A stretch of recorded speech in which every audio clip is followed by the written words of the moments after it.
After deciding to marry my boyfriend Ethan and visiting his family's home to greet them on the day, I found myself being rejected by all his relatives who said, "Don't ever contact us again, we don't want to hear your voice." Perhaps because of their upbringing, being doted on for their good looks, my mother-in-law and sister-in-law were harsh and jealous towards anyone who possessed something they did not. Unfortunately, I became the target of their envy. Both my father-in-law and brother-in-law, without any resistance, joined them in rejecting me. Several months ago, I was able to exact a grand revenge on these four. My name is Amy. I am 27 years old. Now I'm living peaceful and happy days surrounded by love with my husband, adorable child, and my parents. The origin of all this started 3 years ago when I was 24. It was triggered when my boyfriend at the time, Ethan, proposed to me. Ethan and I were colleagues at work, and we became close due to our shared hobby of movie watching, and we started dating after many movie outings together on our off days. Ethan had a calm temperament and was friendly to everyone at work, making him well liked by many. He disliked disputes and was the kind of kind-hearted person who could forgive others' mistakes. Since the time I entered the company, I was interested in Ethan, so when he asked me out, I was overjoyed, and I looked forward to going to work every day. Whenever I made a mistake at work and was feeling down, he would listen to me all night long, and I naturally started thinking, I want to be with this person forever. Ethan had dreams of starting his own business in the future, and I wanted to be by his side to support him all the way. When Ethan proposed to me, I was over the moon. Of course, there was no reason to reject him. I accepted his proposal immediately and decided to marry Ethan. On the weekend after Ethan proposed to me, we immediately went to my family's home, introduced Ethan to my parents, and announced our intentions to marry. Ethan was also kind to my parents, and he even had a great time drinking and getting along with my father. My parents seemed to take a liking to Ethan, and they joyfully agreed to our marriage and shared in our happiness. Seeing Ethan engaging happily in conversation with my parents, I sincerely felt fortunate to have met him. The weekend following the report to my parents, we were scheduled to visit Ethan's house. Having decided to go greet them, I realized that I hadn't heard much about Ethan's family from him. But at the time, I didn't think much of it, considering that Ethan was living alone and probably didn't keep in touch with his parents that much. The night before the day we were to visit Ethan's family, Ethan suddenly said during our phone conversation, "About tomorrow. My parents might be a bit odd, but don't worry about it too much." I was slightly concerned about what he meant by odd, but I figured I would find out the next day, and since we had to wake up early the next day, I decided not to worry about it too much and went to sleep. Around 10 a.m. the next day, I met up with Ethan at the station and we headed towards his house together. Since Ethan was living alone, this was my first time visiting his family home. Despite what I might say, I was nervous all morning, and when I was walking with Ethan, I hardly heard what he was saying because my heart was pounding so fast. What stood there was a grand mansion, like a castle.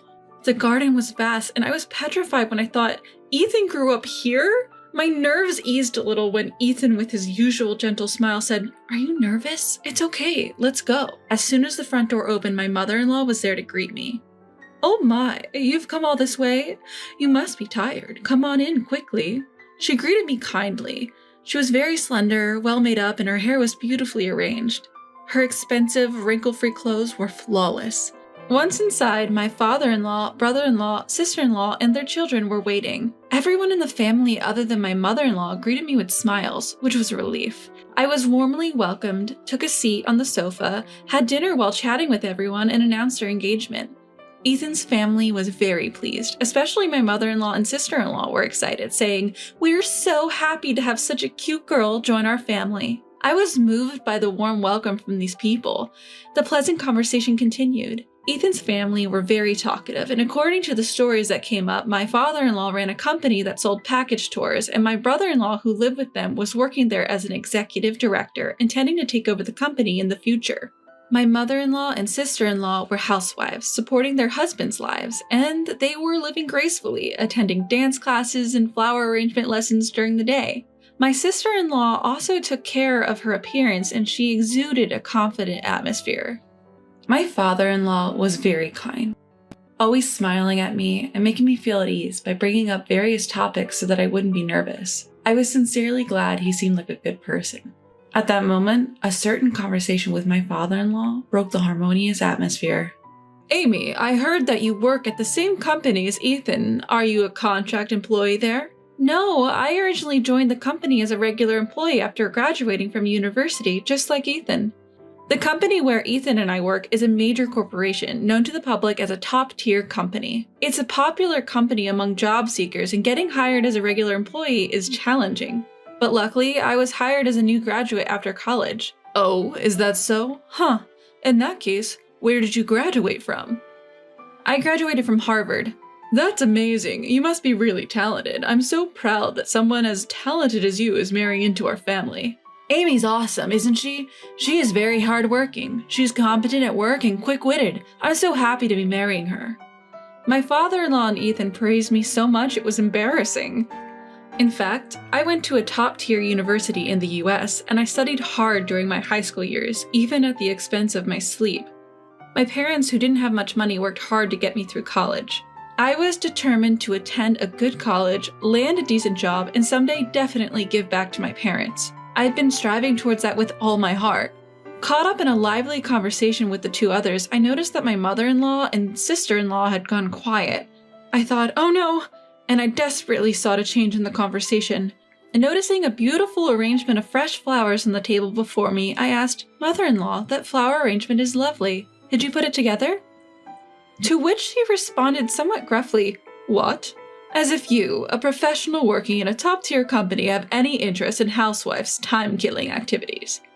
Confused, I wondered why her demeanor had changed when just a moment ago she was speaking with a smile. As if in agreement with my mother-in-law, my sister-in-law chimed in saying, "From your point of view, Amy, with your high education, you probably think all us uneducated housewives can talk about is flowers." I hadn't meant it that way at all. Not knowing what to say, I felt a lump in my throat, nearly bringing me to tears. Ethan quickly interjected, "Hey, both of you, stop that. Amy isn't the type to look down on people." Ethan's words were a comfort, but I couldn't bring myself to apologize or say anything, so I just kept my head down. Glancing around, I noticed my father-in-law, who had been drinking since noon, snoring and passed out on the sofa. My brother-in-law was clearly bored, yawning and scrolling through his phone, making the atmosphere in the room really tense. Then, at Ethan's suggestion, "Maybe it's about time we wrap this up," I was finally released from my uncomfortable atmosphere. On our way back to the station, Ethan apologized. "Sorry about today. My mom and sister have a high pride. They're particularly sensitive about their high school graduate." From what Ethan told me later, my mother-in-law had been working at a flower shop right after high school, where my father-in-law had spotted her and fallen in love at first sight. My mother-in-law was certainly a beautiful woman. She had many customers coming into the flower shop just to see her. Every day, my father-in-law would frequent the flower shop, and after a relentless pursuit, they started dating and eventually got married. Even now, it seems my father-in-law is always wrapped around my mother-in-law's little finger, always doing as she says. My sister-in-law was also a beautiful woman. She and my brother-in-law were high school classmates and had reconnected at reunion in their early 20s. Upon seeing how beautiful she had become, my brother-in-law fell head over heels, and after he persisted wooing, they ended up together. My brother-in-law too seems to do whatever his wife tells him to. Sure, I have a high level of education, but I couldn't understand why they felt insecure. They were both beautiful women who had kind husbands who would always protect them. I ended the day feeling unresolved and a little gloomy. A part of me started to question, is this marriage going to be all right? Leaving me with lingering discomfort. In any case, we received approval for our marriage from both families, so we started to plan our wedding. Even though the unease hadn't entirely disappeared, I felt that we would understand each other better if we talked more. "Don't worry, I'll always be on your side, Amy." I was able to stay positive. After nearly 6 months of lengthy preparation and with the final push at hand, it was finally the day before our wedding when Ethan's cell phone rang. It was from his mother. After having a brief conversation over the phone, Ethan let out a surprised shout. "What? Why? Huh? We can't just change it. Hey, hold on." It seemed like the call had been cut off. When I asked what happened, Ethan shocked me with what he said. "My parents, they said they're not coming to the wedding tomorrow." "What? What do you mean?" I was completely unable to digest the situation and anxiously asked Ethan. According to Ethan, it seemed that the in-laws had forgotten that they had booked a trip for the next day and couldn't attend the wedding. Unbelievable. The parents of my husband are skipping the wedding on the day before the ceremony? We stood there in a daze for a while. Not understanding why this happened, we tried calling not only the mother-in-law, but also the father-in-law and brother-in-law many times to get an explanation, but only the dial tone continued to ring and no one picked up the phone. Confused by the sudden situation, we quickly went to the in-laws' house, but the lights were off and there were no cars, indicating that nobody was home. I said to Ethan, "When I went to greet your family the other day, I wondered if I upset your mother and sister." The atmosphere was quite tense at the end, to which Ethan responded, "As I've said before, both my mother and sister have high pride. Smart women tend to be a bit hard-headed. Even if they hold a grudge for such a thing, I wouldn't know." When I asked, "But why would your father also skip the wedding?" Ethan replied, "My dad and brother-in-law, they're both very submissive to their wives. They probably sided with them to not upset my mother and sister." Ethan said this with a distressed look. I was at a loss for words. In the end, we were unable to contact Ethan's family even on the day of the wedding, so we had no choice but to go ahead with the wedding without Ethan's family present. Why did this happen? Did I do something wrong? And was it really true that they forgot they were going on a hot springs trip? Even if it were true, I couldn't comprehend why Ethan's family would choose a trip over attending their own son's wedding. My parents, who had arrived at the wedding venue, were very surprised when they heard that Ethan's family would not be attending. Ethan said to my parents, "I'm very sorry for the trouble my parents have caused." My parents responded, "It's not your fault, Ethan. Don't worry about it. Enjoy the wedding." But their expressions were a bit complicated. I felt terrible for making my parents have such expressions at the wedding. During the reception, we could hear whispers among Ethan's friends and mine asking, "Why aren't Ethan's parents here?" And the boss from work, who kindly agreed to give a toast, also asked, "What happened to your parents?" leaving us wondering how to answer. He couldn't possibly say, "My parents are at a trip instead of attending their son's wedding." When we were asked about Ethan's parents that day, we brushed it off saying they were feeling unwell. What was supposed to be a joyous day turned out to be one mentally exhausting day. Several days after the wedding ceremony, Ethan and I went to his parents' house to report that the ceremony had ended. "Oh, Amy, it's been a while. How was the wedding? Did you have fun?" "Oh, I'm sorry. I couldn't make it because of my trip that day. I meant to buy you a souvenir, but I got so busy and forgot." She said this with no signs of remorse. "No, it's okay. I'm glad you enjoyed your trip." Inside, I felt sadness, wondering why I had to suffer such treatment, but to avoid worsening our relationship with Ethan's family, I responded with a forced smile. Ethan said, "It's unacceptable to cancel the day before. A wedding where all the relatives are absent? Is that even normal? If you didn't want to attend, we shouldn't have invited you in the first place." Then the sister-in-law said, "I would have attended if Amy wasn't the bride." What? What does that mean? I was so confused that my head started spinning. Then, as if to counterattack, the mother-in-law said, "Don't just blame us. I wanted to see my cute son's once-in-a-lifetime moment, but Amy ruined it. I'm a victim too. I'd like an apology." Ethan spoke up on behalf of me, who was too shocked to respond. "What do you mean Amy caused it? Amy didn't do anything." Then the father-in-law, who had been silent, finally spoke. "Enough is enough. How dare you come in here in the middle of our day off and complain? Is that all you came here for? Get out!" He yelled at us with incredible ferocity, and we were forcibly kicked out. And as I was putting on my shoes at the entrance, I felt a prick on the bottom of my foot. Ouch! In a panic, I lifted my foot and saw a caterpillar crawling inside my shoe. Ew! I, with one shoe on, ran outside and let the caterpillar go. The mother-in-law and sister-in-law, who had been watching, said, "Are you okay?" while snickering maliciously. I, who wanted to get out of there as soon as possible, said, "Sorry for the trouble," and was about to leave the house quickly when I was stopped by my mother-in-law. "Amy, please don't get involved with us except for weddings and funerals."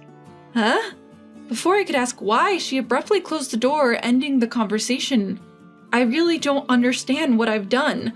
I just wanted to get along with Ethan's family. On the way home, Ethan kept apologizing to me. He said, "You don't have to force yourself to interact with my family anymore. I'm really sorry." The mother-in-law and sister-in-law said they would have attended the wedding if I hadn't been the bride. Feeling as if I was the one who had done something wrong without even knowing why, I started to feel sorry for Ethan. The very next day, I woke up to intense itching all over my body. The itch was so unbearable that I jumped out of bed and rushed to the mirror, only to find my entire body had swollen up fiery red. I was supposed to work that day, but quickly got a sick day and went to the dermatologist. Apparently, the swelling on my entire body was due to the caterpillar stings. The caterpillar from yesterday, huh? The itching was incredibly intense, and for about 2 weeks since that day, I was unable to sleep properly due to the severe itching. Come to think of it, I noticed my brother-in-law touching my shoes at the front door when I went to Ethan's house. The old me would have thought a caterpillar had just accidentally crawled in, but at that time, I felt nothing but distrust towards my in-laws. A month after that, Ethan was hospitalized due to ill health. He had been complaining of frequent stomach pains for a week before being hospitalized, so I, who was worried, forcefully made him take a day off from work and took him to the hospital, where he was told that he probably had a gastric ulcer and needed to be hospitalized for further tests.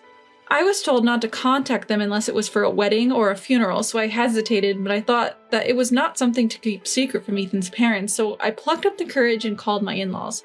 Hello? My mother-in-law picked up the phone. While the phone was ringing, I couldn't stop my hand from shaking, and I felt nauseous the moment I heard my mother-in-law's voice. That's how much I had come to dislike my mother-in-law. Hello, it's Amy. I'm sorry I haven't been in touch. What is it this time? Well, Ethan has been hospitalized due to ill health. They think it might be a gastric ulcer, but he's being admitted for tests just in case, so I thought I should let you know. Ah, a gastric ulcer, huh? Isn't it because you're overworking him? Please don't call me for such trivial matters. I'm busy. Trivial matter? Don't you care about Ethan? I don't want to hear your voice. I'll tell you clearly because you seem dull. I don't want to have anything to do with you from now on, so please don't contact me again. I'm worried about Ethan, that's why I'll call him directly. Then my brother-in-law suddenly came on the phone. Look, you're too persistent. Read the room a little. I don't know if Ethan's been hospitalized or what, but it's annoying to have you contact us every time. He hung up the phone unilaterally. The moment I heard the sound of the phone hanging up, I felt like something inside me had snapped. The in-laws who mercilessly threw harsh words at me, the mother-in-law who said don't contact us even though her own son was hospitalized, and the entire family of in-laws who rejected me unilaterally, I couldn't forgive them. You don't want me to contact you again because it's a bother? I don't want to have anything to do with that strange family. I will never contact them again, no matter what happens. After that, there were no significant abnormalities in Ethan's test results, and it turned out to be a mild gastric ulcer, so he took medication for a while and his health improved significantly. Of course, I explained the whole situation to Ethan. Ethan, with a look of resolve on his face, told me, "Let's stop getting involved with my family. The only person that matters to me now is Amy. If they can't accept Amy, then even if we're connected by blood, they're not family to me." A year after that happened, Ethan finally left his job and realized his long-standing dream of starting a software sales business. He had been dreaming of starting his own business since before we got married. Of course, he leveraged his previous job experience to accomplish this. Ethan worked harder than anyone else at his job to achieve this. Although we're still at the starting point, I was happy to see even a bit of Ethan's dream becoming a reality. And our happiness continued. A year after he started his business, a healthy baby boy was born to us. My parents were overjoyed at the birth of their grandchild. Despite the nearly 2-hour journey from my house to theirs, they visited us frequently, making each day extremely blissful. Naturally, we did not report the birth of our child to Ethan's parents. Well, even if we had, they probably wouldn't have cared anyway, so it doesn't really matter. We didn't hear a thing from Ethan's parents after the phone call. Feeling relieved that we didn't have to deal with that peculiar family anymore was somewhat comforting. Then, several months later, something happened. The new coronavirus began to spread globally, and our country also declared a state of emergency and called for people to refrain from going out. Watching the news, all we saw were discussions about coronavirus. As the call for non-essential outings to be refrained grew louder, it was clear that the restaurant and tourism industries were severely affected. My heart ached for them. Suddenly, I wondered how the package tour company run by Ethan's father was doing, but it was none of my concern. No, I might have even cracked a smile imagining the state of his father's business. Despite the circumstances, Ethan's business was doing very well. While there was some instability in our income when we first started the business, recently our income has been higher than when Ethan was an employee and everything was going well. Around this time, Ethan started to receive a lot of calls from his parents' home. However, Ethan seemed to be avoiding getting involved with them, and he didn't pick up the phone even when he noticed the calls. There were also some voicemails left, but because he decided not to be involved with his family anymore, he ignored them without even listening to them. I often told Ethan, "You don't have to worry about me. It's okay to get in touch with them. From my perspective, I despise his family. But for Ethan, they're his family who raised him, and I felt guilty making him cut ties with his parents because of me. However, Ethan told me, as I've said before, Amy is the most important person to me, not my parents. If they can't accept Amy, even if they are my parents, I can't value them. I felt sorry, but also happy for Ethan's unwavering kindness. Ethan was still receiving calls from his father and mother every day, all of which he ignored. Then one day, a letter arrived from Ethan's family home. The letter simply stated, "Our business is on the verge of bankruptcy and we have some financial matters we'd like to discuss. We need to talk as soon as possible." Pretty audacious for someone who had cut ties with us. Their nerve was just as strong as ever, and they demanded urgent contact. Of course we didn't get in touch. Let him suffer. That's what he deserves. Next thing I knew, my cell phone was ringing. I didn't notice the call as I was at work, but a voicemail was kindly left for me. It seemed like Ethan had not been answering his phone. So, the caller had reluctantly reached out to me instead. It's quite audacious, especially when I had told them not to contact me. Reluctantly, I decided to listen to the message that was left on my voicemail. All I got was a message saying, "Is this Amy's number? If Ethan continues to ignore me, I'll come knocking. Let him know."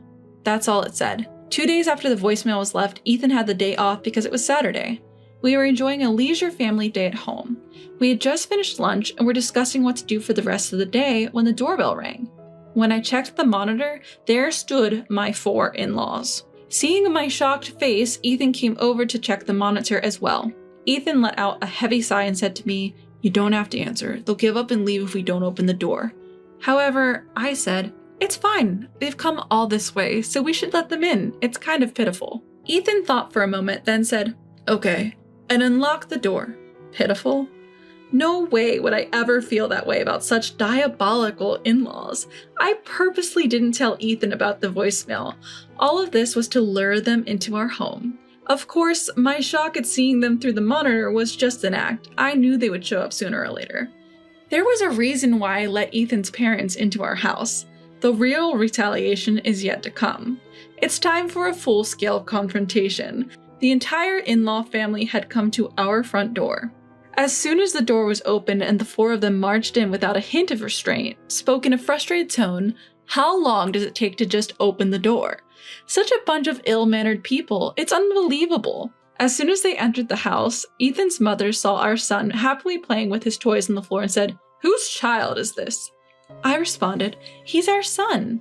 "Ah, I remember now. You said not to contact you anymore, so I didn't report it. But I don't think you're interested in anyway, so whether or not I report it makes no difference." Upon hearing this, Ethan's mother stared at me with a look of contempt and muttered under her breath, "You are so cheeky." I was starting to enjoy the situation and asked Ethan's father, "So what brings you here today? If you wanted to visit, you should have let us know in advance." Ethan's father responded, "Didn't you read the letter?" "Do you mean the one that arrived 2 days ago?" I said, to which Ethan's father angrily said, "If you read it, you should have contacted us. It said we needed to hear from you urgently." Quick to respond, I said, "Oh, you wanted me to contact you? But you said you didn't want to have anything to do with us anymore, so I didn't think it was necessary." Looking at the stern faces of the 4, it was hard for me to suppress my laughter. Ethan, my husband, remained silent as if letting me say everything I wanted. True to form, he knew how to read the room. It's hard to believe he was born to parents who lacked such common sense. Then my father-in-law abruptly changed his attitude and began pleading. "I beg you, I apologize for the past. Due to this COVID situation, everyone's been canceling their travel reservations one after another. We're not getting any new bookings either, and who knows how long this situation will continue. If things go on this long, my business will be ruined, so can't you help me out with some money?" I responded, "I see, that's tough, but no. I'm afraid I have to decline. I don't want to conveniently assist someone who said they wanted nothing to do with me anymore. However, if you're really desperate, if you show me sincerity, I might reconsider." My father-in-law shouted, "What the hell?" and started to intimidate me with a furious face. But I wasn't scared anymore. I decided to handle things my way. "I didn't say you had to. Feel free to leave if you want to." My father-in-law looked vexed, slowly started begging. "I'm sorry, please help me out," he pleaded.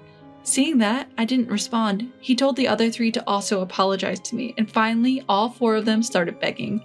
When I responded, "No thank you," with a smile, my father-in-law suddenly got angry and banged his hand on the table. He then shouted, "You! When I'm humbling myself, you're getting high and mighty," and grabbed my collar. Surprised by his sudden aggression, I was about to tell him to stop when Ethan said, "Hey, Dad, don't lay a hand on Amy." My father-in-law asked, "You're going to take your wife's side when your parents are begging like this?" Ethan replied, "The most important person to me right now is Amy. I can't care about someone who treats Amy poorly, even if they're my parents. And I don't need any superficial apologies just for money. If you can't apologize to Amy from the bottom of your heart, just leave." At this, my father-in-law, seemingly enraged, punched Ethan square in the face. "Is that how you talk to your parents?" Blood was coming out of Ethan's mouth from the punch. I tried to say something to my father-in-law, but he was still so angry. He started to kick Ethan, who was on the ground. I yelled, "What are you doing to Ethan?" and tried to hold my father-in-law from behind, but he shrugged me off and I was thrown back, hitting my head on the corner of the table. I touched the back of my head where I hit it. My hand came back covered in blood. The other 3 people, excluding my father-in-law, looked shocked and frozen in place. As my father-in-law started ransacking the room shouting, "Where's the money?" I quickly opened the balcony window and yelled to the people passing by, "Help! I'm being murdered!" 5 minutes later, the police arrived. When the police arrived, my father-in-law quickly calmed down and began to blather, "Sorry for the commotion. I just got carried away with the excitement of seeing my grandson. My daughter-in-law seems drunk or something. She's been shouting strange things," he started with a flippant smile. I explained to the officer, "Please take this man away. He hit both my husband and me. He's also been ransacking our house, demanding cash." Suddenly, father-in-law shouted, "I didn't do anything!" And with a curse, he punched a hole in the wall. He was arrested on the spot. The other 3 of them were also taken to the station for questioning. Afterwards, it seems that father-in-law was held in jail for a while.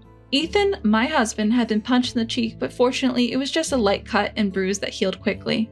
On the other hand, the wound on the back of my head turned out to be bigger than I thought, and I ended up getting 10 stitches. I feel guilty for causing Ethan to get hurt as a result of luring my in-laws to our house for my revenge, but I'm glad that they have stopped asking for money, seemingly regretting their actions.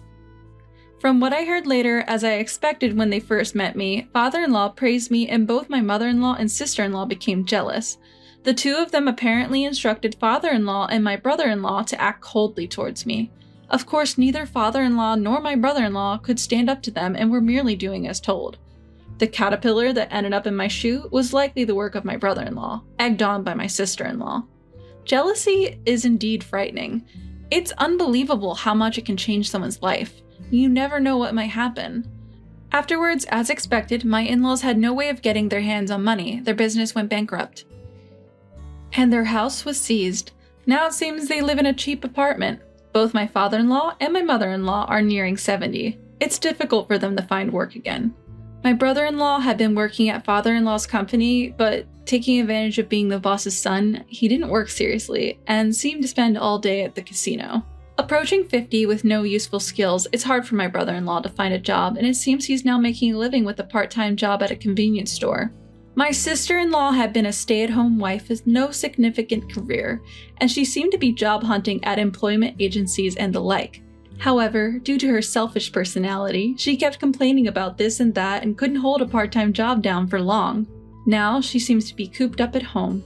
A little after that incident, my father retired and we decided to live together with my parents. The person who proposed living together was none other than Ethan. It was because I am an only child and he was concerned about my parents' life in their old age. I've returned to work now, and my parents take care of our son during the day, so I feel secure balancing childcare and work. Ethan, my beloved husband, and my kind parents. And of course, my son, who is my treasure. Life with them is the happiest. I resolve never to forget to be grateful for this happiness. Taking only my valuables, I dash out of the house, running down the busy streets towards the train station. I run up the stairs of the station. At the platform, I wait for the train to my hometown as I try to suppress my anxiety. I look around nervously to see if anyone is following me, but I don't even know what I'm running from. I don't know why I've had to give up on the honeymoon I was looking forward to and have ended up being forced to run. But I'm trying to flee from this town as I trusted my husband telling me to run. My name is Megan. I'm an office worker who just turned 30. Despite always feeling like a newcomer, I found myself in a position to teach others before I knew it, leading a busy life. I have a fiancé, Bob, and we're getting married next year. Bob is my colleague at work, and 3 years younger. He's so mature and reliable that my colleagues often tease me, saying, "We can't tell who's older." He's a man who commands trust from superiors and subordinates alike, handles household chores flawlessly, and I think he's an ideal partner for marriage. Except for one thing. One weekend, we needed to visit my in-laws' house together. As we opened the door to the living room, 2 women are relaxing, sipping tea. "Welcome home, Bob." "Welcome back, Bobby." Ignoring me completely, the women greet him with sparkling smiles and Bob sighs. "Why's Catherine here again?" "Well, Catherine is like a daughter to us, right?" "Right, Mom? Oh, if I become Bobby's wife, I'll really be your daughter." "Oh, how wonderful." Bob sighs again as my mother-in-law and Catherine start giggling and making a fuss. I was filled with the urge to go home right then and there. Catherine is a neighbor of my in-laws and Bob's childhood friend. They've been close since they were babies, up until high school. Catherine has beautiful eyes and a slender figure, and with her expertise in acting cute, she's the type of girl that men can't leave alone. For some reason, she's fixated on Bob. And it started right after Bob told his parents about our engagement. She's been aggressively texting Bob, inviting him out for drinks, and whispering things like, "I'll feel sad if you get married," and "Didn't you propose to me when we were little?" I felt uneasy at Catherine's assertiveness and asked Bob if he was interested in his cute childhood friend. To that, he made a disgusted face. "She juggled 5 guys at once in the soccer team in high school. In college, she seemed to only date men who had girlfriends or wives. I'm too scared to marry a woman with no sense of chastity like that." Well, you're right. I was taken aback by Catherine's lack of fidelity, but relieved to know that Bob was not swayed by her. But my mother-in-law is on Catherine's side. She's trying to push me out by flaunting her closeness with Catherine. Apparently, she doesn't like me because I'm older than her son, taller, and work too hard for a woman. She seems to be unaware of Catherine's wildness and thinks that Catherine, who at first glance appears elegant and obedient, would be easy to handle and boast about as a daughter-in-law. Because of those two, we faced the worst possible experience at our wedding a month later. Unbelievably, Catherine, who wasn't even invited, showed up at the reception. And she wore a pure white dress, which of course only the bride is supposed to wear. Of course, it wasn't as lavish as a bridal gown, but the fact that it was white didn't change. And she was the center of attention in the venue in many ways. What was even scarier was that during the reception, she had the audacity to sit at the family table where my mother-in-law was. During our slideshow, and even during our friends' speeches, I couldn't help but be bothered by her chatting it up with my mother-in-law. When they approached our table at one point, my husband argued with them, as he tried to hold back his anger. "Catherine, you weren't invited, and you're wearing a white dress. And sitting at the family table, what the heck are you thinking? What are you doing, Mom?" "But it's my childhood friend's wedding. I can't not celebrate it, and white matches my skin the best." "Oh, I agree. The white dress looks really good on your fair skin. You look the best in this venue. I requested the seat because you forgot to prepare it. Don't worry, I'm sharing the meal with her." Ugh. My husband, unable to vent his frustration, looked down in despair. Looking at my father-in-law, who was at the family table, he had an apologetic look on his face. Although my father-in-law is a decent man, he's weak-willed and probably got bulldozed over by his wife. We've been eagerly preparing and looking forward to this day for nearly a year. It's so frustrating I feel like crying, but if I cry now, it will only please these two. I'm not going to show them my tears. When I raised my face and smiled at Catherine, I saw the corners of her eyes twitch. "Coming to celebrate even though you weren't invited? Catherine, you're really thoughtful of your friends, aren't you?" "Huh?" Catherine grimaced. And it's so nice of you to share half your meal. Please do share half of your favorite filet mignon as well. Oh, my mother-in-law's eyes wandered. Oh, it's almost time for me to change outfits, so please step back. I'm sorry I'm so busy. I mean, I am the main event after all. With that said, and showing a calm smile, the attendant who was with me said, "Can we please let other people take pictures with the newlyweds, please?" And kindly moved them out of our way. I was grateful for her excellent work. Catherine glared at me for a moment with demonic eyes, but then immediately plastered on a cutesy, idol-like smile and left. I'm sorry I'm not the weak woman who would cry and wail. Thanks to the excellent attendant and the staff, the reception turned out all right. I was exhausted, but aside from those two, I received heartfelt blessings from everyone else and was able to fully appreciate the happiness. We didn't start living together right after our marriage. Since job transfers are announced at the end of the fiscal year, we thought it would be safer to find a new home afterwards. So, for our honeymoon trip planned 2 weeks after the wedding, we each planned to leave from our own homes and meet up at the airport. Once we start living together, there'll be fewer chances for rendezvous, so I thought it'd be fun to do something that feels like we're still dating. The destination for our honeymoon is Italy. My mind was filled with the allure of Italy, especially it being my first overseas trip. I was thrilled and excited each day leading up to it. However, my excitement was about to be ruined by the two. On the day of the honeymoon, while I was nervously opening and closing the suitcase, checking that I hadn't forgotten anything, I got a call from my husband. "Hey, what's up? We're meeting up at 1 p.m., right?" "I'm sorry." "Huh?" Contrary to my easygoing self, my husband screams in a desperate voice, "We have to cancel the honeymoon. Please don't come to the meetup spot." "What?" "Listen, don't leave the apartment. No, actually, leave right now. And go back to your parents' home, please." Wait a minute, what's going on?" "I'm sorry, I'll explain later. Just leave right now." Stunned, I stare at the phone after being abruptly disconnected. I have no idea what's going on, but my good mood has suddenly gone down the drain after hearing my husband being frantic. Could he possibly be involved in some sort of crime? The mere thought sends chills down my spine. With my legs about to buckle from all the anxiety, I force myself to move and decide to return to my parents' home as per my husband's instructions. Naturally, my parents are in a panic.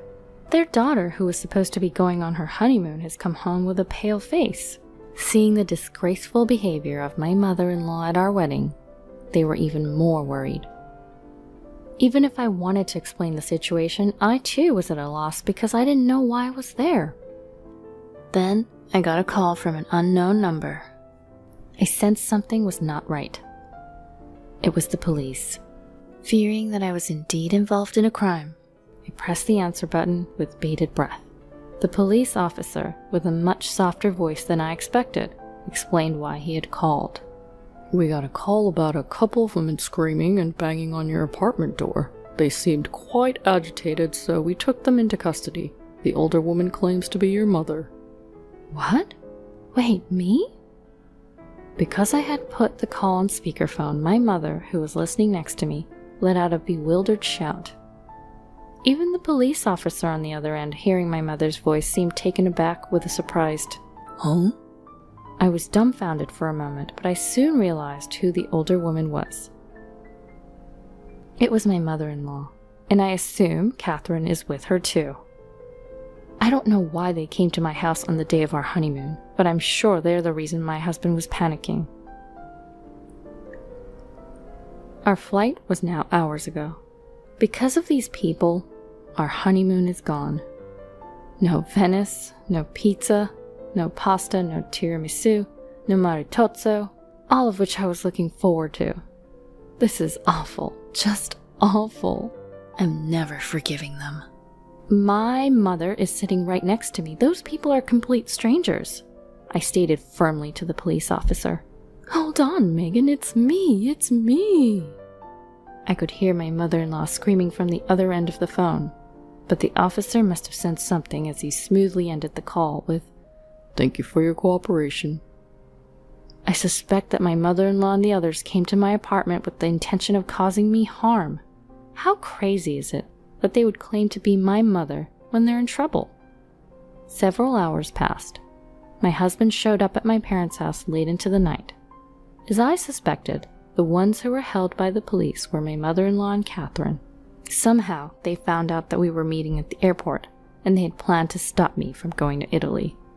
Then, Catherine planned to run up to my husband, waiting at the airport, and lie to him, saying, "Your wife has run off with another man," planning to comfort my distraught husband, and maybe even take my place on our honeymoon and deepen their relationship. I wonder if they really thought they could easily take my place right before departure. It's not like this lie wouldn't be exposed when we returned from our honeymoon.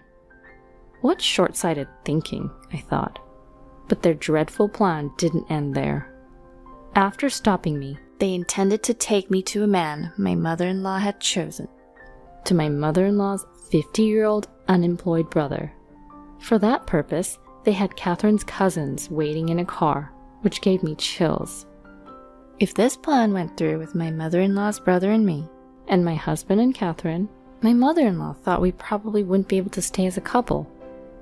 It was a terrifying plan. How my husband found out about this terrifying plan was thanks to my father-in-law.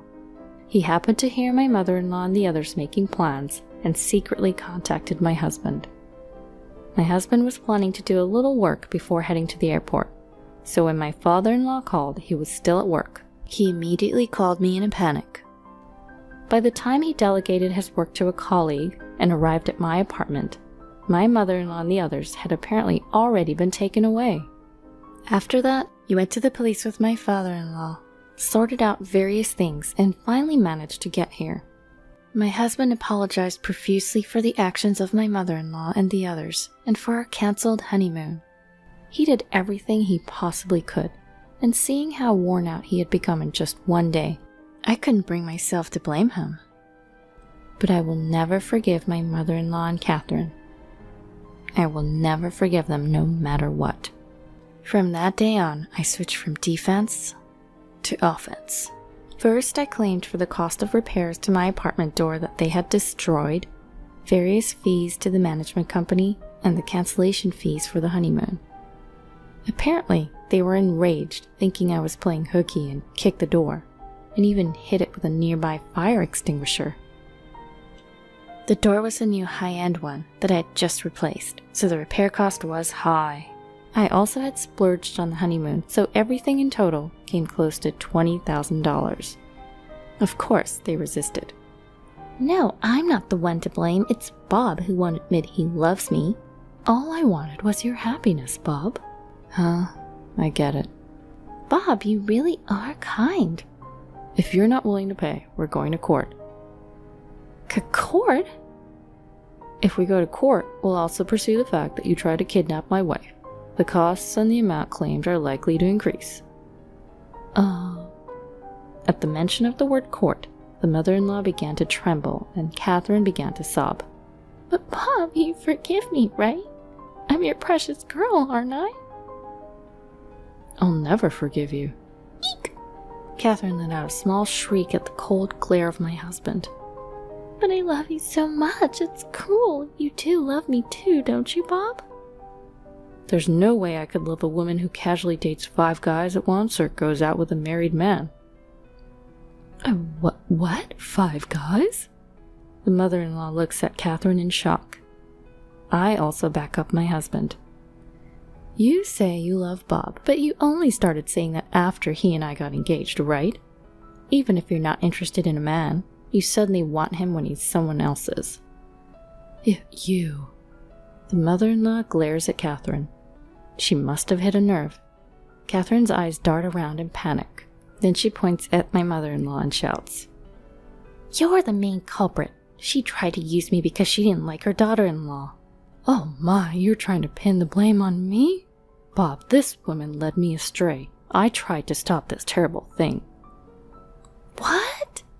The two began to argue fiercely, as if they're about to grapple with each other. The two of them, who had been so friendly, have suddenly broke up.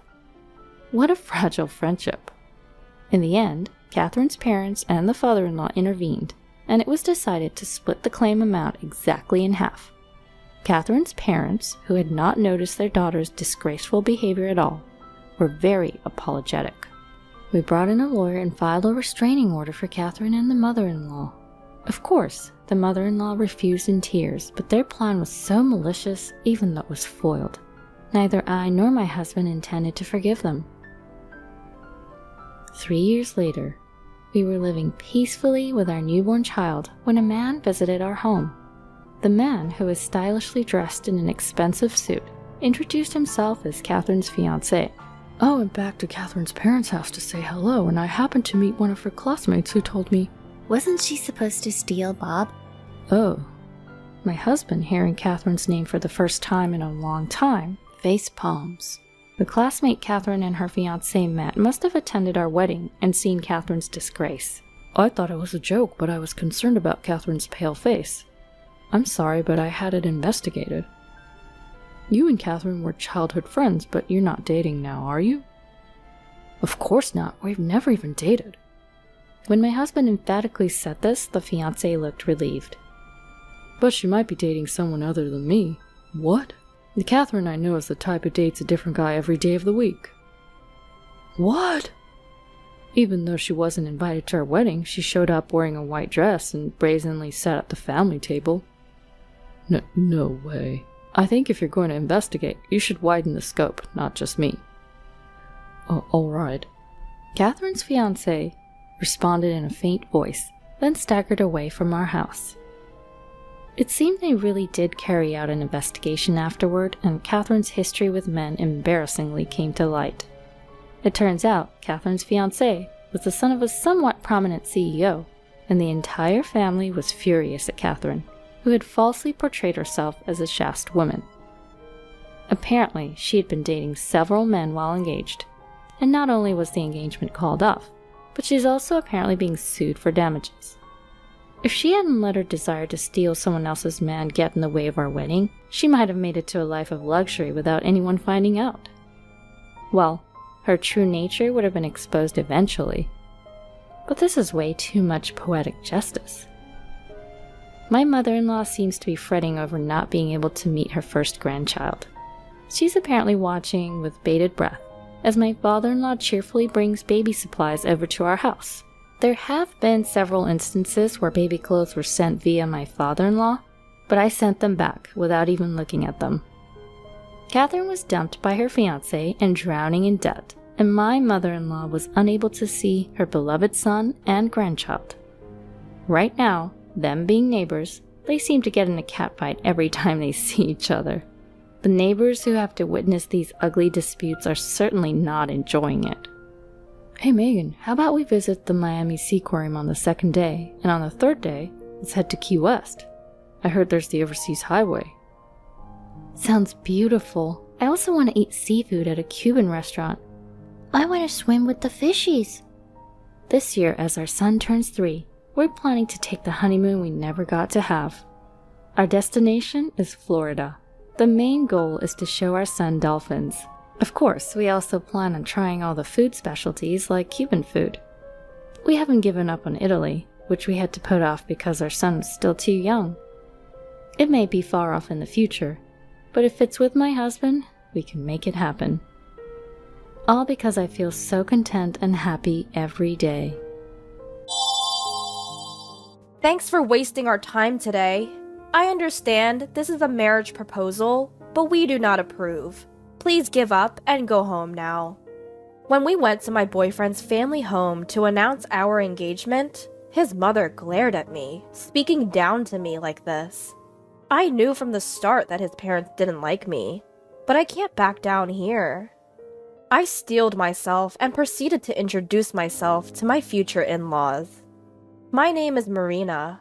I'm 26 years old and work in the General Affairs Department of a manufacturing company. I have a boyfriend who I've been dating since last year. His name is Travis. He's 3 years older than me and we work in the same department. He has a soft expression and his kindness shines through when he smiles. That's what made me fall in love with him. Since we both live alone, we often visit each other's places and enjoy our dates on the weekends. We've built a happy relationship. My parents' home is nearby, so I often take Travis to their place to hang out. My parents really like Travis, and when he visits, they always serve up great meals than usual. Travis gets along well with my father, and I thought that everything would be fine even after we got married. However, Travis has always been reluctant to introduce me to his parents. When I asked him why, he looked troubled. Could you wait a little longer? My parents are nothing like yours. I wish I had been raised by people like your parents. When he said this, he looked somewhat sad. I wondered if he might be on bad terms with his parents. I decided to wait until he was ready to talk about it. I wasn't in a rush to get married, and I thought it would be best for him to tell me when he was ready. But life doesn't always go the way you want it to. One holiday, while Travis and I were heading to our favorite restaurant, a surprising turn of events unfolded. As we were guided to our seats by the staff, Travis suddenly looked shocked and began to fidget uncomfortably. "What's wrong?" I asked. He was at a loss for words and could not answer properly. Well, he said, looking away. Wondering if I had done something wrong, I felt anxious. Just then, "Oh, isn't that dear Travis? I haven't heard from you in a while. I was wondering what you were up to." A woman in her 50s approached our table, chatted amiably with Travis, and then looked at me appraisingly. She had distinctive downturned eyes that made it feel as though she was glaring at me. Perhaps her hair, tied neatly at the back, accentuated the slant of her eyes. As I returned her gaze with a puzzled look, she let out a dismissive chuckle. "Are you really hanging out with a country hick like her, Travis? You're such a good kid. If you don't like it, you have to tell her straight. Otherwise, girls like her won't get the hint." At her words, Travis's face tensed up. He glared back at the woman and defended me. "I won't tolerate any insult to her."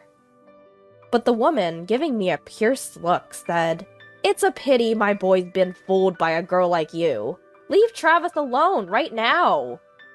Then she headed toward the cashier, paid her bill, and left the diner. "What was that about?" I asked, looking at the departing woman. Travis responded with a weak voice. "That's my mother. A few years ago, because of her, I had to break up with someone I was considering marrying. She said she didn't want to get married if it meant dealing with a mother like that. So that's why she had such an attitude. Yeah, if you decide to continue being with me, there will be a lot of complications. Should we break up here? Don't worry, I won't bring my personal issues into work, and I'll make sure you won't have any trouble." Travis looked pained. "I see. But I still want to be with you, Travis. Do you really want to break up with me?" Travis looked shocked at my words. "You know I have such a mother. If you marry me, it will be a burden on you." "I don't mind. I think that's part of marriage. And we don't have to live with her, right?" "We will never live with her. If she insists, I'll request a transfer at work, and we can move far away." Travis looked at me very seriously. I returned his gaze with a smile. "Then I feel reassured. Is it strange if I propose to you?" "Are you sure?" "Yes, of course. I want to live with you in the future," I said, feeling heat spread through my body out of embarrassment. I was sure my face was turning red. "I feel a bit upstaged, but I'm really happy. I want to be by your side for the rest of my life." Finally, Travis smiled, and I felt relieved. Afterward, Travis and I decided to introduce ourselves to my parents. They were delighted and eagerly asked how we had decided to marry. This meant I had to talk about my soon-to-be mother-in-law. We tried to sidestep the conversation, pretending to be shy. We were hoping to divert questions about my mother-in-law, but my mother wouldn't allow it. "Have you already introduced yourself to Travis's parents, or is that still to come?" Travis and I were taken aback by her question. No, I don't plan on informing our parents about us getting married. What? Why not? Travis's answer caused my mother to gasp in surprise. Because I'm sure my parents would never approve of our marriage. At this point, my father gave us a stern look. That's not acceptable. Marriage is a union of two families. Your mom would be devastated if she found out you were married without her knowledge. You both should at least greet them once. If they still refuse, come talk to us. We'll certainly help you out then. My father's words were strong and reassuring.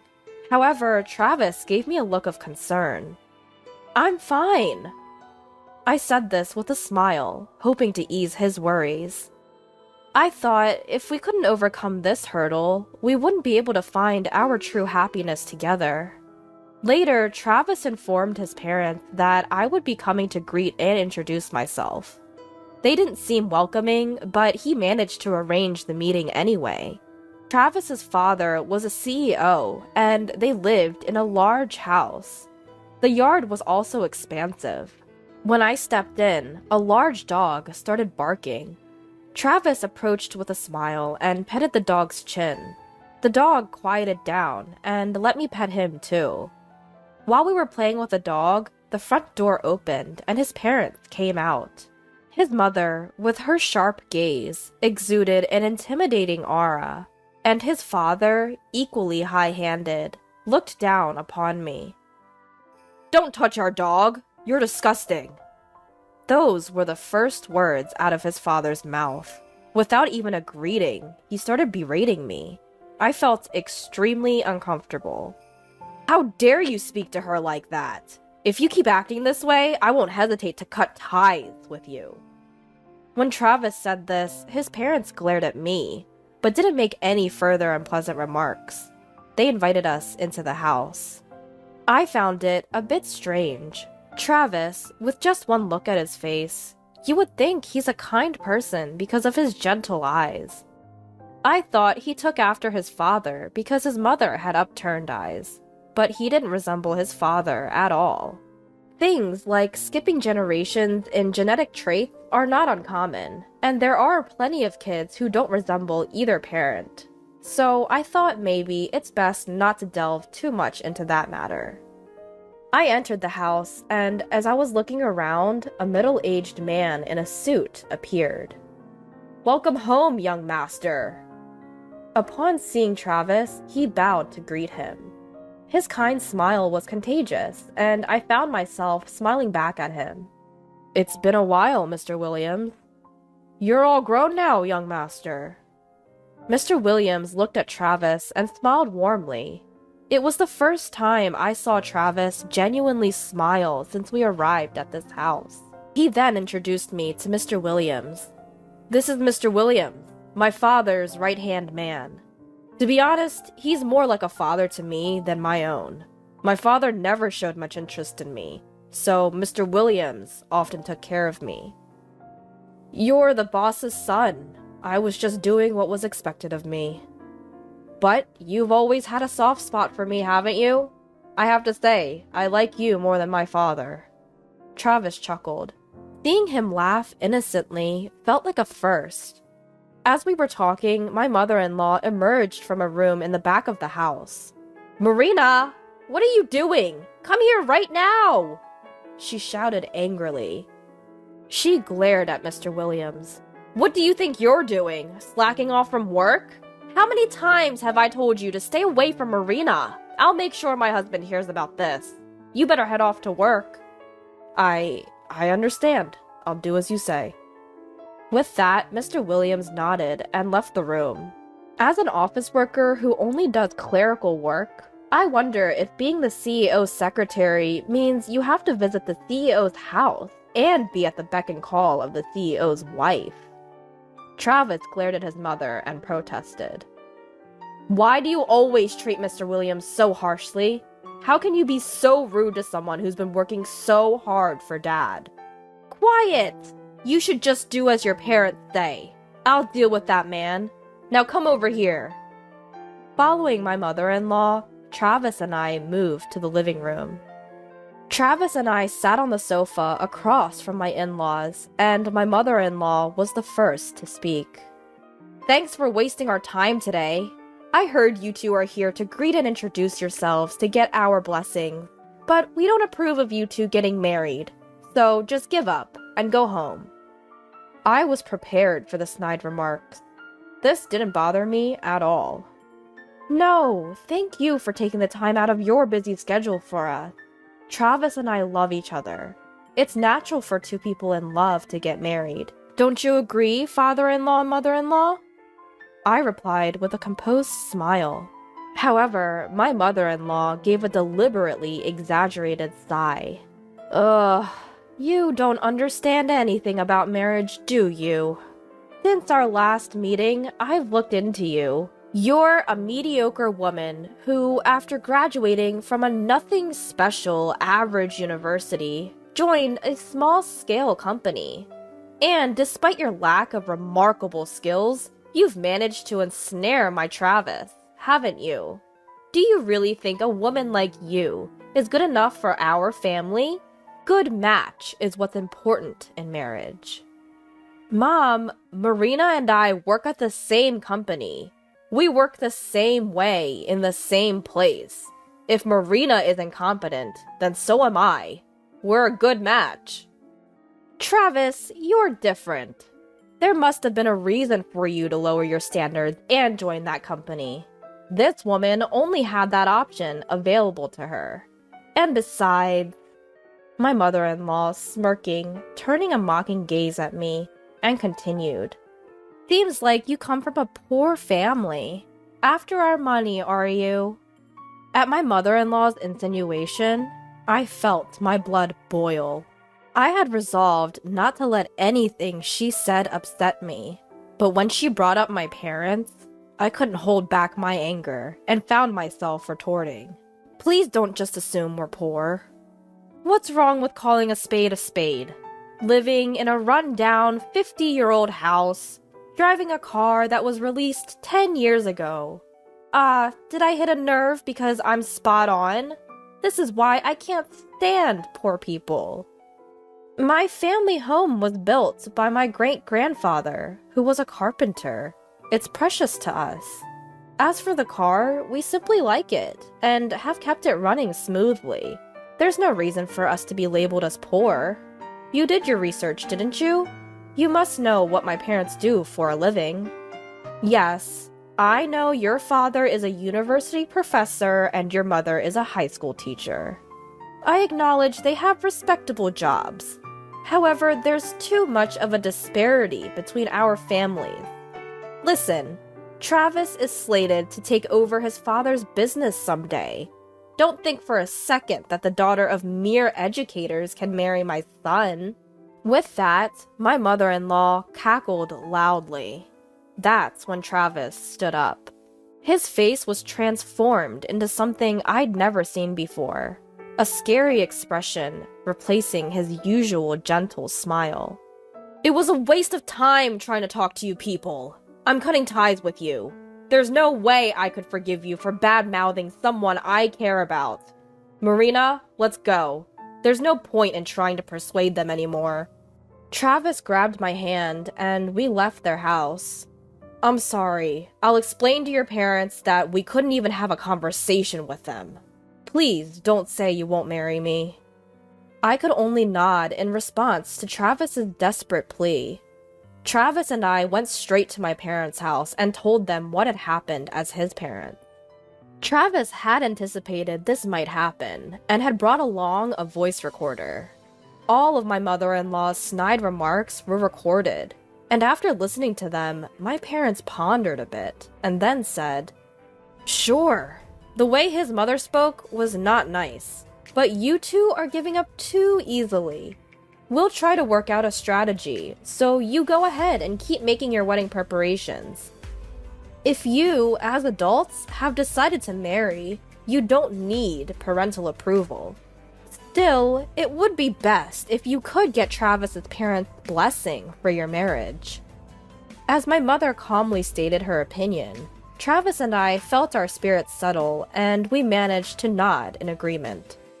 We decided to leave matters concerning Travis's parents to mine, and discussed our future together. 1 month later, my parents called us, and Travis and I visited my family home. As we entered, we found Travis's parents and Mr. Williams seated around a small table. When we joined them, the room became rather crowded. I thought Travis's parents might start making snide remarks again, but they sat quietly. It was my father who filled us in on what had been discussed in our absence. Travis's parents looked into us, and so we decided to investigate them in return. His parents married 30 years ago, after his mother became pregnant. At that time, his father had just started his company. Mr. Williams, who was an ordinary employee at that time, had also supported his father devotedly. As my father was explaining, Travis interrupted. All that is common knowledge in our family. Mr. Williams started as an ordinary employee, but was promoted to the position of my father's personal assistant in recognition of his achievements. My mother raised me almost single-handedly, while my father was struggling with managing the company. It seems Mr. Williams supported not just my father, but my mother as well.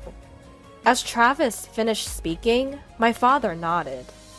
Mr. Williams indeed supported your family in a very dedicated manner. Now, the topic is going to shift a bit. I am a genetic researcher at the university.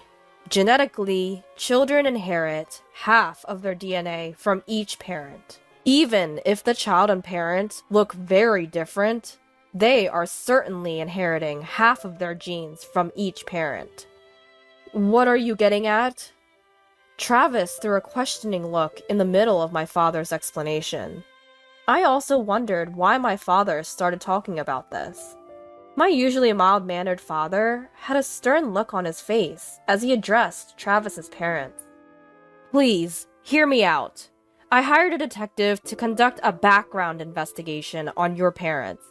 Your father works diligently, and Mr. Williams was always there to support him. Your mother is devoted to housework, so much so that it was inspiring. However, when I looked at your pictures, something seemed odd. Neither of your parents have a widow's peak, but you, Travis, do. This trait is known as a dominant trait, meaning a child with a widow's peak can only be born to a parent with the same feature. Moreover, don't you think Travis looks a lot like Mr. Williams? Particularly the drooping eyes and the widow's peak. So, I thought maybe, and I called your parents here to talk. After my father finished his explanation, Travis looked at his parents and Mr. Williams in astonishment. Unlike my father, I am a French teacher like my mother, and I am good at French. I never noticed a difference in their foreheads. Even if I did, I am no expert in genetics. After a period of silence, Travis's father began to speak. 30 years ago, I was so consumed with my work, I neglected my family entirely. That was when my wife told me she was pregnant. I had been hiding about my infertility from my wife. I was angry about my wife's affair, and she was angry that I had kept my infertility a secret. After a big fight, I told my wife that if I were to raise her child as my own, I would forgive her infidelity. In turn, she said that if I forgave her infidelity, she would forgive me for hiding things. Then, I made Mr. Williams my personal assistant and kept him under watch to prevent my wife from continuing the affair. After Travis's father spilled everything, he sat there with a blank face, as if his soul had left his body. On the other hand, his mother began to sob. I loved Mr. Williams. I wanted to raise Travis with him. Travis is a treasure that I created with a man I truly loved. I can't hand him over to a woman I don't know. I absolutely will not allow this marriage. As his mother wiped her tears and glared at me, Travis gave her a contemptuous look. I've always been aware that I wasn't loved by you, Dad. I felt my mother's abnormal obsession towards me. I often wished that Mr. Williams had been my real father. But what's this now? You three are disgusting. Mom, I no longer want to think of you as my parent. And even if Mr. Williams is my biological father, I won't recognize you as such. I won't forgive any of you. I will cut ties with you all and marry into Marina's family. As Travis uttered those words, his mother rose and began to cling to Travis, crying. That's not allowed! Travis is mine. I won't hand him over to anyone, especially not to some commoner. Let's live together, then I will allow your marriage. So don't say you're marrying into another family. As Travis's mother grabbed his arm, I swatted her hand away. Ma'am, can you please stop? Travis is clearly uncomfortable. Do you understand how much he has been hurt and troubled because of you? Probably not. Because in the end, all you care about is yourself. If you only betrayed your husband to be with Mr. Williams and continued to deceive Travis, I wouldn't say anything. Because that's a matter between just the three of you. But for you to interfere with Travis's happiness, I'm not gonna sit here and let that happen. Why don't you put his happiness first? If you don't like me, that's fine. But if you just want to manipulate him as you please, you're failing as a mother. From now on, I will make Travis happy, so don't get in our way.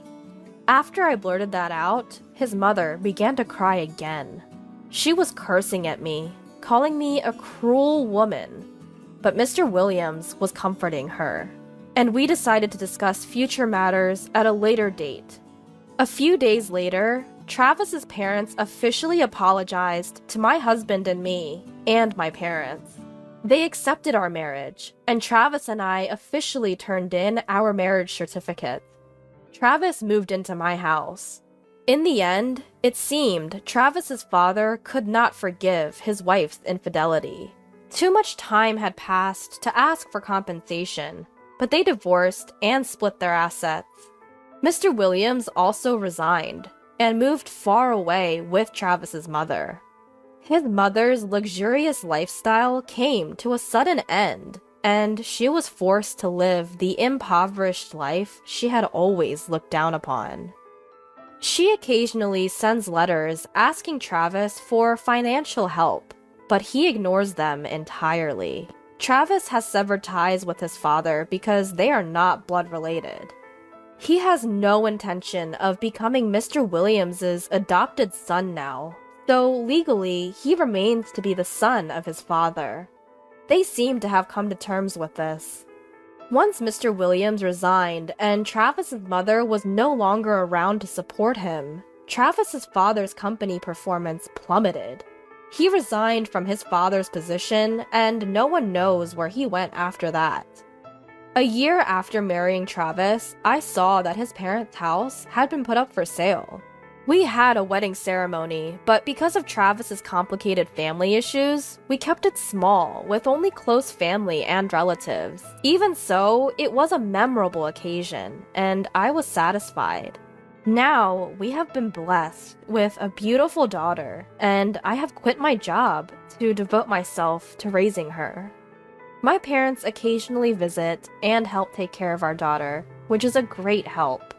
Travis and I plan to support each other and raise our daughter with love. Are you happy now that you've switched to my sister? Of course. Anyone can see that Lucy is more attractive than you. Can't you even understand that?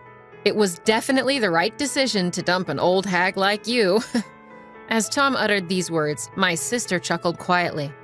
Well, I'm glad you think so. I've been thinking it's good to be away from you too. Thanks for breaking up. What? My name is Sophia. I'm a 40-year-old office worker. Until very recently, I had a boyfriend. His name is Tom, 2 years younger than me, and we met at a mixer party.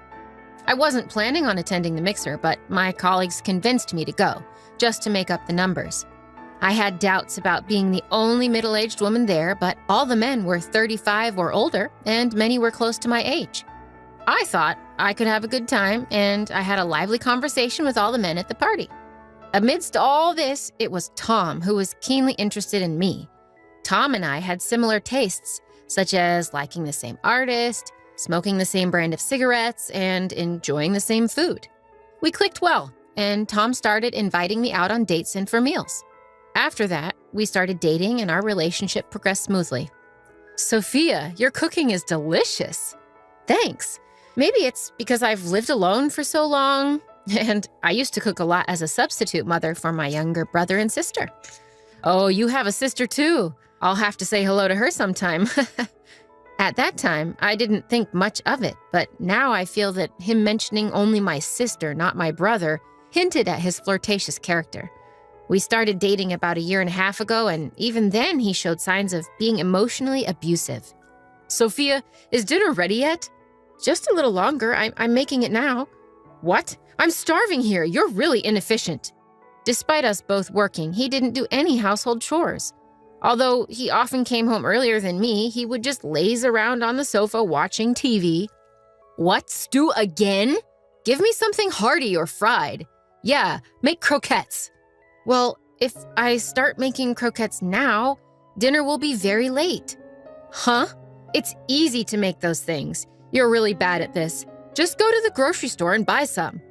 Tom would boss me around and give orders like this. He also mocked my appearance. You're really ugly. Whenever he saw a beautiful female celebrity on TV, he would compare them to me and hurl abusive words.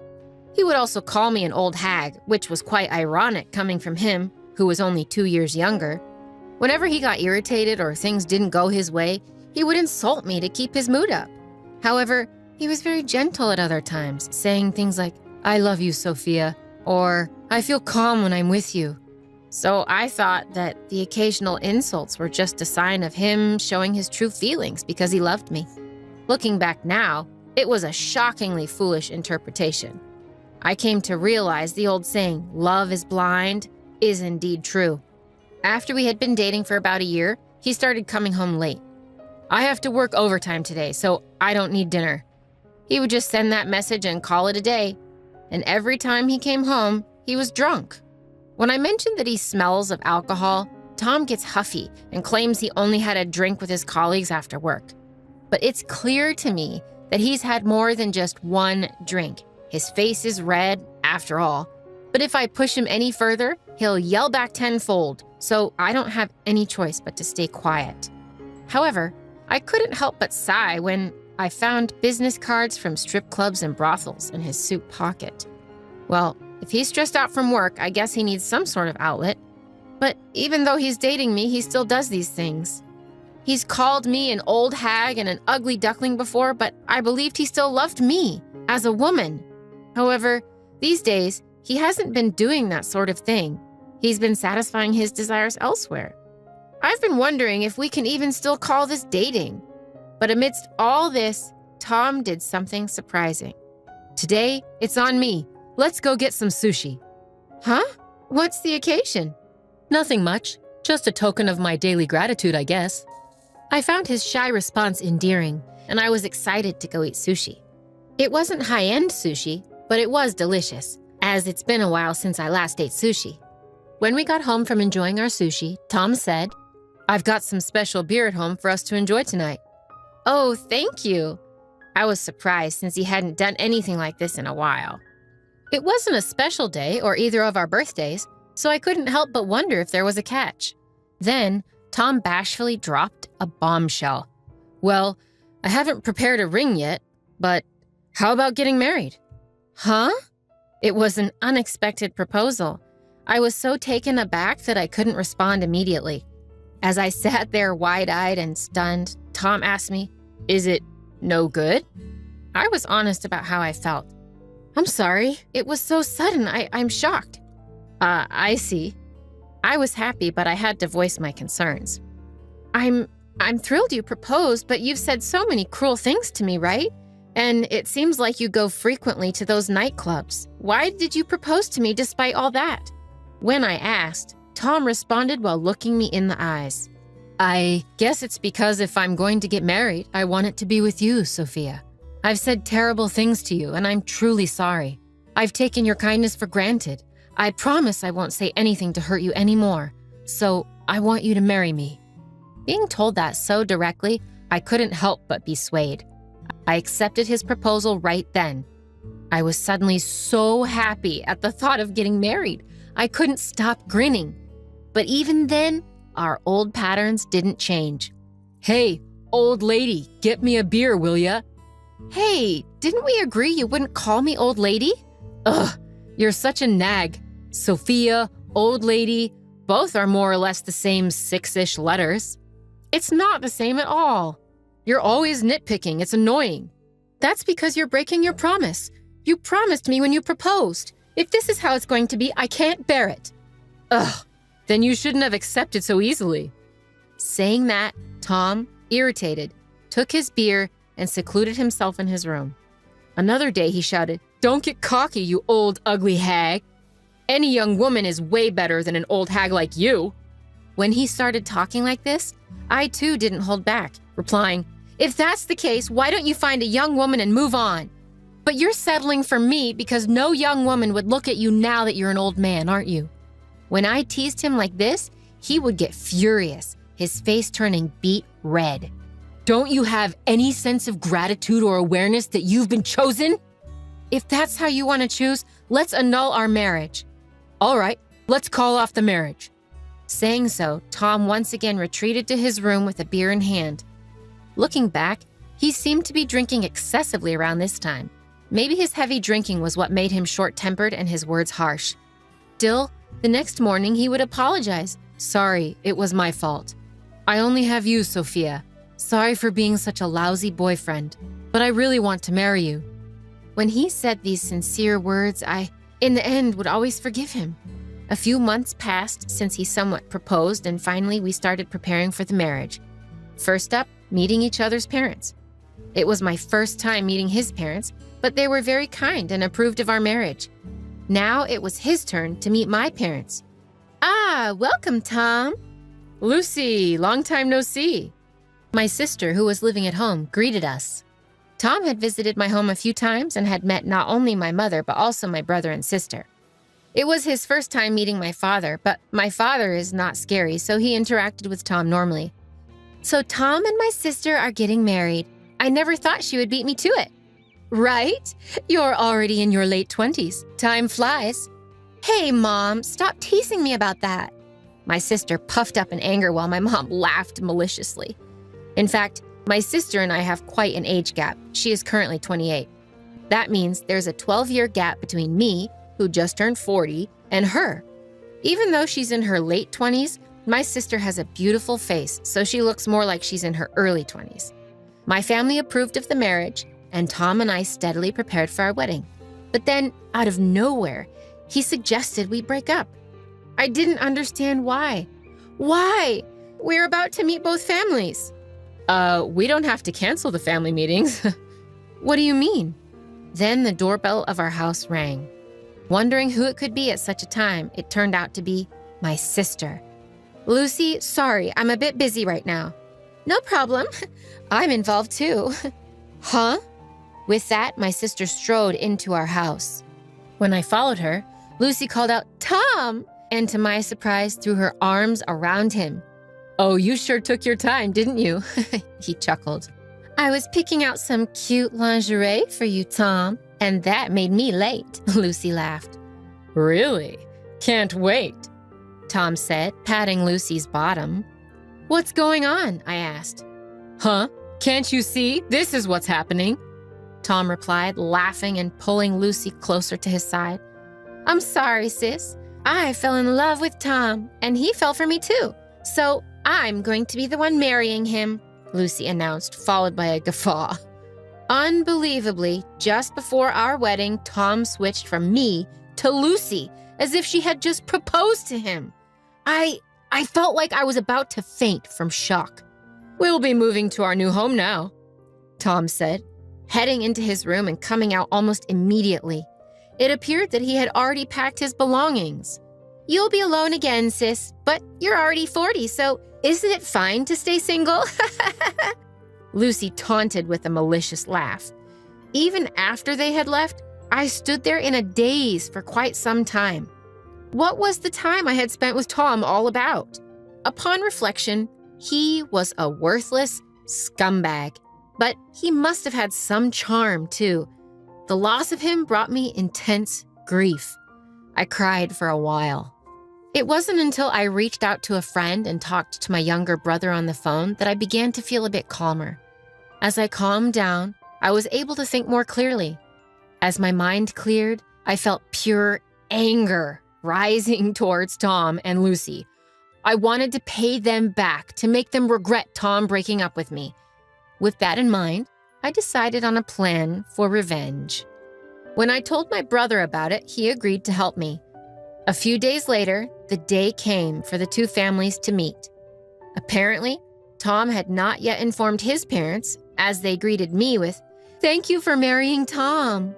My parents, too, seemed to be in the dark, greeting the other couple as Sophia's parents. Then, Lucy dropped the bombshell. "Actually, I'm the one marrying Tom." Both sets of parents were thrown into confusion, questioning Tom and Lucy, then turning their questioning to me. "Tom and I broke up recently. He seems to have taken up with Lucy," I said. While both sets of parents were angry, I calmed them down, saying I was no longer angry and that they should accept the marriage. The meeting ended on an awkward note, and soon after, Tom and Lucy announced they were getting married. They seemed grateful that I had smoothed things over and invited me to the wedding. I attended the wedding not as the bride, but as a guest. As the ceremony approached and the room began to fill, I headed to the room where Tom and Lucy were waiting. When I entered the room, they were happily chatting.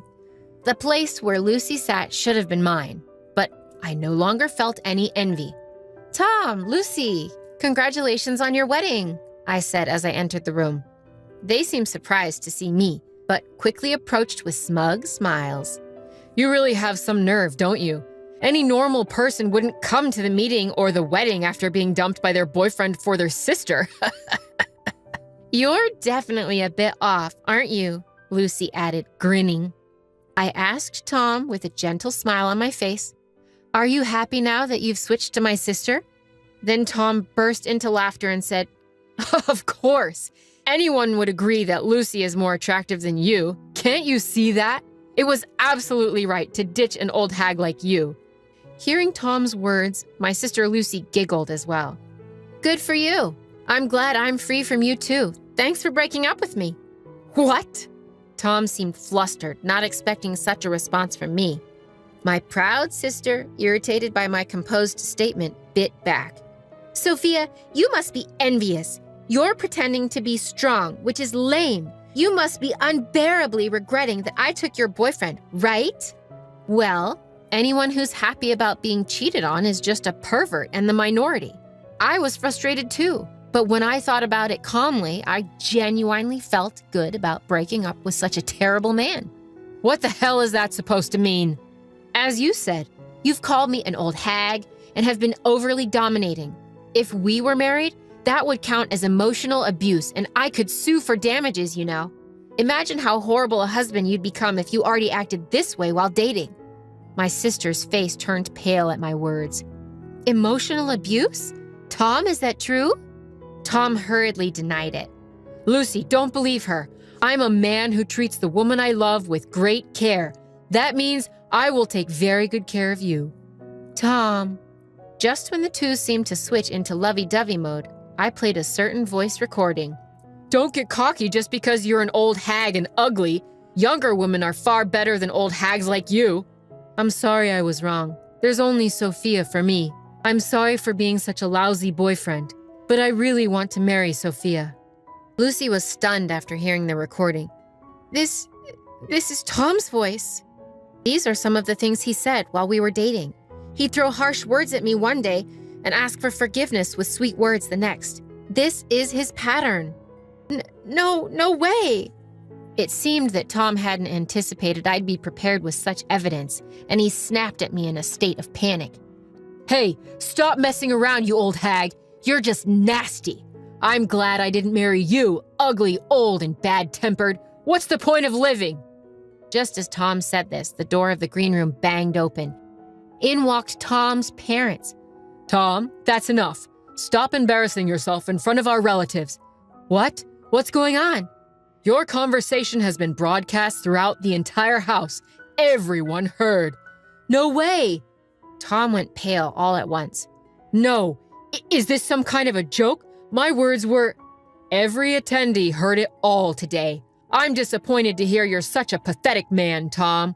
I'm going to apologize to the guests right now. Get moving." Tom's father grabbed Tom by the scruff of the neck and he was ushered out of the waiting room.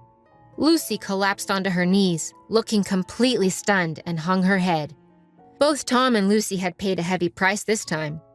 They found no sympathizers among relatives, colleagues, and friends, all of whom distanced themselves. Tom, who worked in a predominantly female environment, seemed to have been demoted due to the scandal. Lucy, on the other hand, was warned by her friends that they couldn't hang out with someone who would steal her sister's fiancé, that their own boyfriends or partners might be next. As a result, no one invited her out anymore. However, once she found out that Tom was abusive, she seemed to have completely lost interest in him, and they ended up breaking up.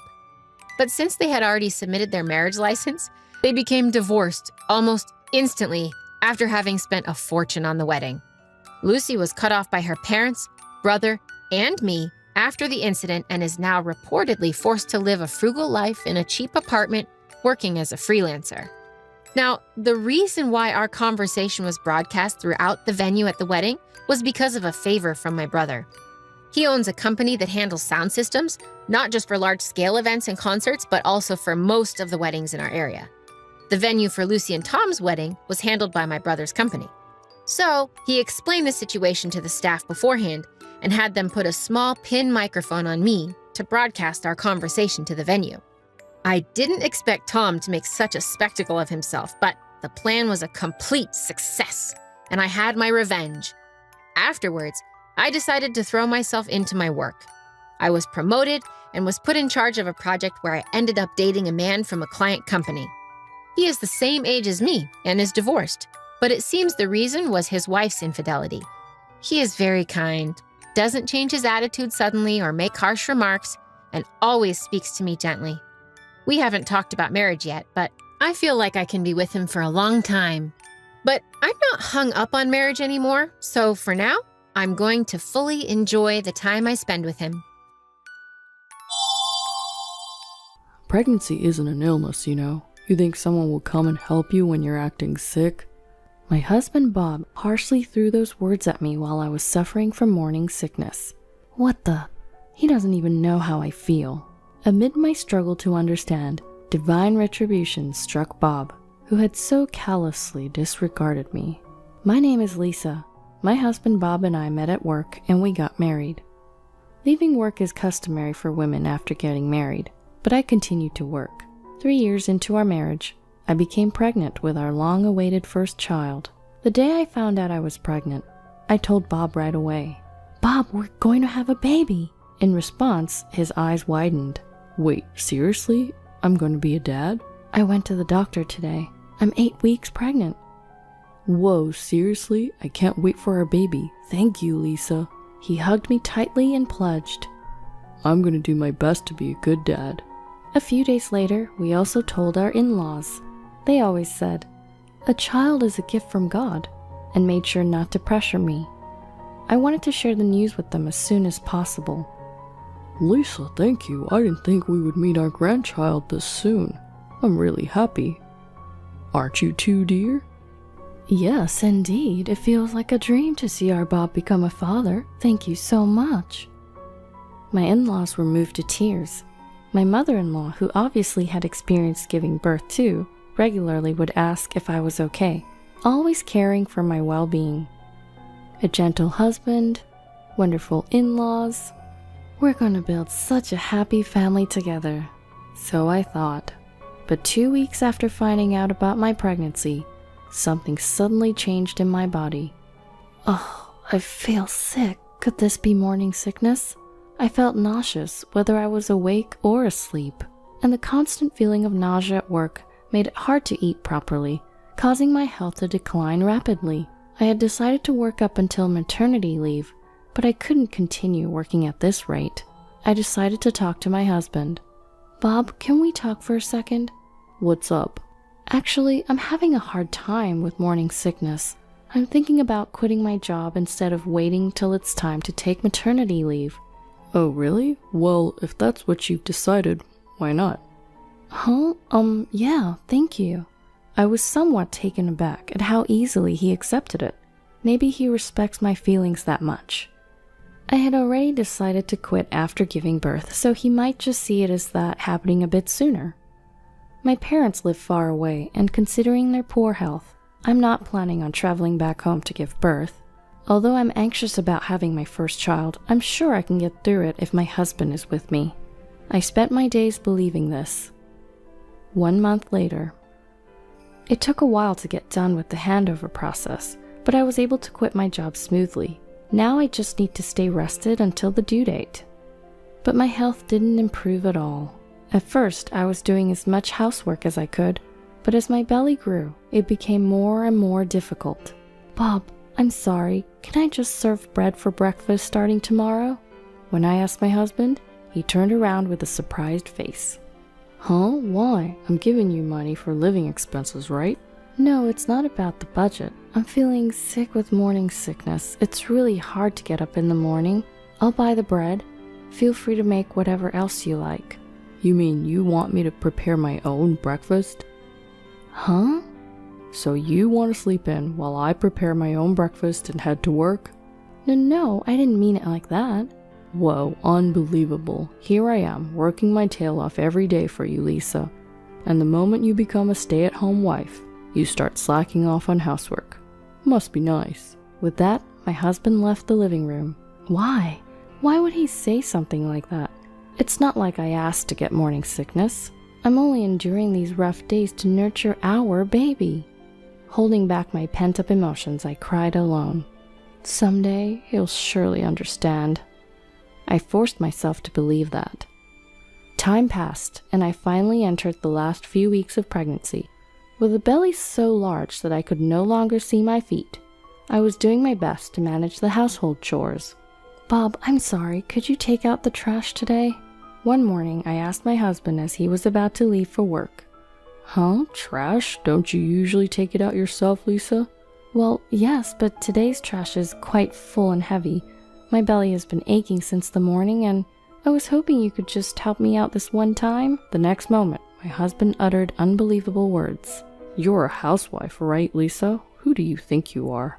What? What does he mean by, who do you think you are? What is he asking me right now? Without waiting for my response, he continued.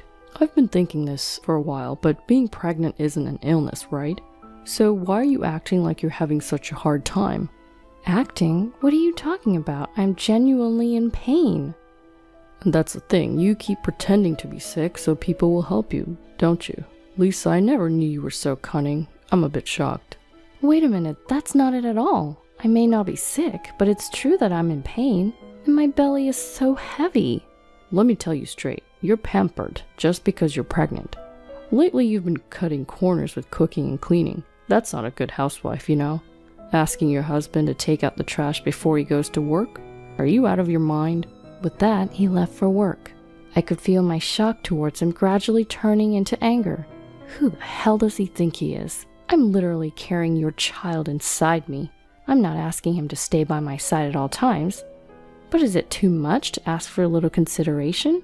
At that point, I stopped relying on my husband. Though I was worried about the baby, it was better than arguing with my husband and being made to feel bad about myself. After that, I did the household chores without pushing myself too much, and a month later, I gave birth to our daughter Mina without any issues. My newborn baby was incredibly cute, and that was enough to blow away all the pain from delivery. Even my husband, who hadn't helped at all during my pregnancy, adored Mina, and I was glad he did. But all he does is adore her, that's it. He doesn't change diapers, doesn't feed our baby, doesn't soothe her when she cries. There, good girl. Mina, you're so adorable. Oh, you smiled. You have bright eyes like me. You're the cutest in the world. Huh? She's about to cry. Lisa, quick, take her. He cuddles and spoils our daughter only when she's in a good mood, and hands her off to me when she starts fussing. He doesn't care even when I'm busy with housework. Whenever it suits him, he hands off our daughter. I can't even be efficient with housework. On top of that, I'm hardly getting any sleep from having to breastfeed every 3 hours. I'm constantly feeling foggy when awake, just as exhausted as when I was pregnant. Then one day, I was nursing our daughter as usual when I got a text from my husband who was in the bedroom. "Can you come here for a second?" Come here for a second? I'm right here in the living room. I'm struggling with a headache from lack of sleep and doing my best to breastfeed. Just as I was getting annoyed, another text came urging me to hurry up. Waiting for our daughter to fall asleep, I headed to the next room where my husband was. Upon opening the door, I found my husband wrapped up in his comforter. As soon as he saw my face, he frowned and said, "Something's wrong, I have a headache. Can you bring me some water?" "Isn't that because you were drinking late last night?" To my sigh of exasperation, my husband retorted in an irritated tone. "What? You want to say it's a hangover? It's not like that. I got sick or something. Just hurry up and bring me a glass of water." "What's with that attitude? Why are you always so bossy?" "Huh? What about you? You see your husband in pain, but won't even bring him a glass of water? You're the worst." It was then that I felt myself falling out of love with my husband. This is no joke. Only talking to me when he needs something. He was so cold to me during my pregnancy. This is it. I'm not putting up with him anymore. I pulled out my phone and called my in-laws.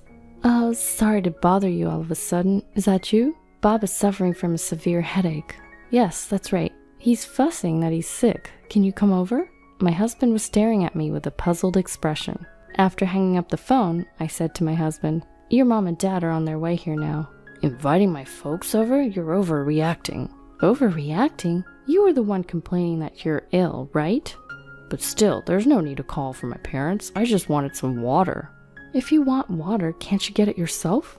"What's with that attitude? Who do you think you are?" "Who do you think you are? That's what I should be asking you." I raised my voice unexpectedly, causing my husband to flinch. Don't yell like that. It's making my headache even worse, you know." "So what? You never considered my feelings when I was suffering, so why do I have to be considerate of yours when you're hurting? Don't you think that's unfair?" "Oh, I won't let you say you've forgotten. You ignored me when I was suffering from morning sickness, even when I asked for a bit of help with the housework. To top it all off, you said, 'What makes a housewife so special?'" "Well, that was..." "Who the hell do you think you are? I've been doing everything in my power for the last 10 months to nurture our child in my belly." "Oh, calm down, Lisa. Pregnancy is a thing of the past, right? There's no point bringing that up now." As he smirked, I stared at him coldly and continued, "A thing of the past? Who said it was only about pregnancy? Huh? Hasn't it been the same since our daughter was born? You never help out with household chores, always dumping our baby's care on me. All you do is dote on her. You don't do anything else." "What? That's not true. I take care of our daughter too." "Take care of her? How? You're going to tell me you're parenting?" "Just so you know, all you're doing is spending a little time with her when she's in a good mood. The moment she starts to cry, you dump her on me. Never changed a diaper or fed her a bottle. Which part of that is parenting, huh? Tell me." That's... While I was grilling my silent husband, the doorbell rang. His parents were standing there, looking concerned. After leading them to our bedroom, I turned to them and said, "I'm sorry to bring this up so soon after you've arrived, but I've decided to divorce Bob." "What?" The three of them opened their mouths at the same time. "Lisa, divorce? Why on earth?" After all that, I still had to explain myself all over again to my husband, who seemed incapable of understanding his wrongs. "Why don't you get it? During my pregnancy and even after our child was born, you never once offered me any support." "But that's not true. I was just..." "You said to me, pregnancy isn't an illness. You're being too dependent just because you're pregnant. Even when I was dealing with morning sickness and couldn't do any of the housework, you wouldn't help with even the smallest tasks, like taking out the trash. After Mina was born, you didn't help with diapers or feeding her. How am I supposed to continue living with someone like you?" "Hold on, not in front of my parents." Just then, my mother-in-law, who had been listening to our conversation, chimed in with great rage. "What's going on? Bob, please explain. Is everything Lisa just said true?" "Well, that's, Speak up now. Did you really tell Lisa pregnancy is an excuse while she was pregnant? Did you really say such horrible things?" No, that's not it. Lisa was pretending to be sicker than she actually was. Pretending? You do realize that pregnancy symptoms vary from person to person, and some women do suffer terribly from morning sickness. Are you even aware of that? Of course, I know about morning sickness, but not being able to do any housework, that's ridiculous. Hearing my husband desperately trying to defend himself, my father-in-law, who had been silent until now, muttered under his breath, "Unacceptable." My mother-in-law started trembling, then yelled at my husband, who was making excuses. "Enough already! You're always acting so bossy, even though you've never experienced pregnancy. You have no idea how life-threatening childbirth is." My husband was stunned, probably not expecting his own mother to yell at him like this. His mouth hung open in surprise. My mother-in-law did not stop. "How can you behave this way towards Lisa, who carried and nurtured your child for nearly a year? I'm ashamed as a mother. Despite having such a beautiful daughter, you haven't even once changed a diaper or fed her. You've failed as a father." Mom, hang on. I won't wait. You've made Lisa wait all this time, haven't you? If Lisa wants a divorce, then the least you can do is listen to her for once. You foolish son. With that final blow from his mother, my husband was defeated. I went and got the divorce papers and made my husband sign them in front of my in-laws. And so my marriage life came to an end. After the divorce, I planned to go back to my parents' house. As I was leaving, my in-laws hugged me numerous times. "Lisa, we're so sorry about our stupid son. We really apologize." "It's not something that can be fixed with an apology, but we're truly sorry. It's not your fault. You've been very kind to me and I appreciate it. I'm the one who should apologize for things turning out this way." "No, it's okay. We think this is for the best for you and Mina." "That's right. Please feel free to visit us anytime you want." "Of course. I appreciate everything you've done for me." With a final word of gratitude, I parted ways with my former in-laws. Even now, after some time has passed since the divorce, I still keep in touch with them. They seem to have cut all ties with my ex-husband, Bob. We met at work, so when the reasons for our divorce got out, Bob found himself on thin ice at the office. "Did you hear about Bob? His wife left him because he didn't help out with their baby at all. Even before that, he didn't do anything when she was pregnant, despite his claims of being a modern hands-on dad." "Seriously? No wonder she divorced him." In this awkward atmosphere, Bob had no choice but to keep his head down and carry on with his work. After all, he has no other option. He has to keep paying child support until our daughter turns 18. It may seem like I've taken her father away from her, but I have no regrets. I believe our daughter Mina will understand when she grows up. From now on, I'll do my best to raise her with my parents' support.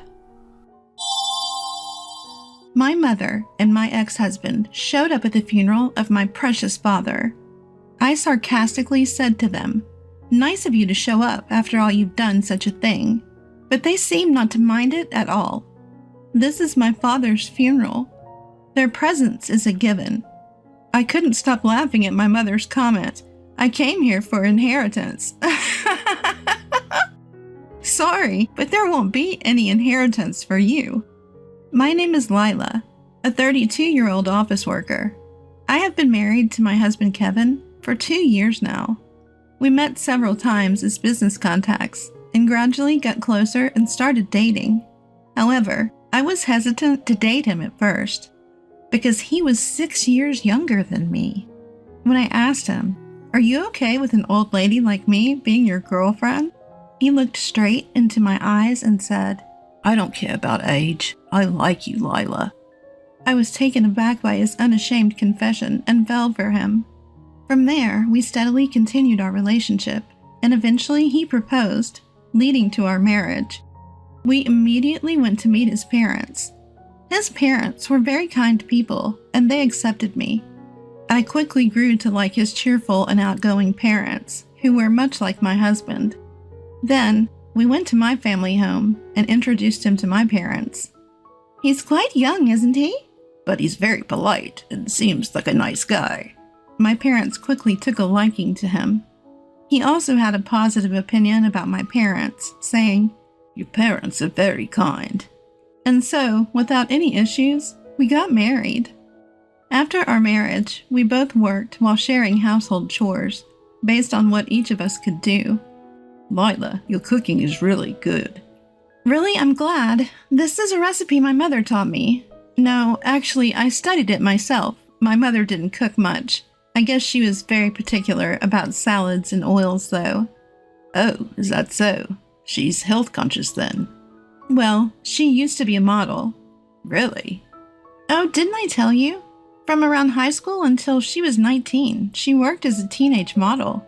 She got pregnant at 19 and married my father, and quit her modeling job once. But she went back there for about 10 years after I started elementary school. I didn't know. I thought she was very beautiful, but it makes sense if she was a model.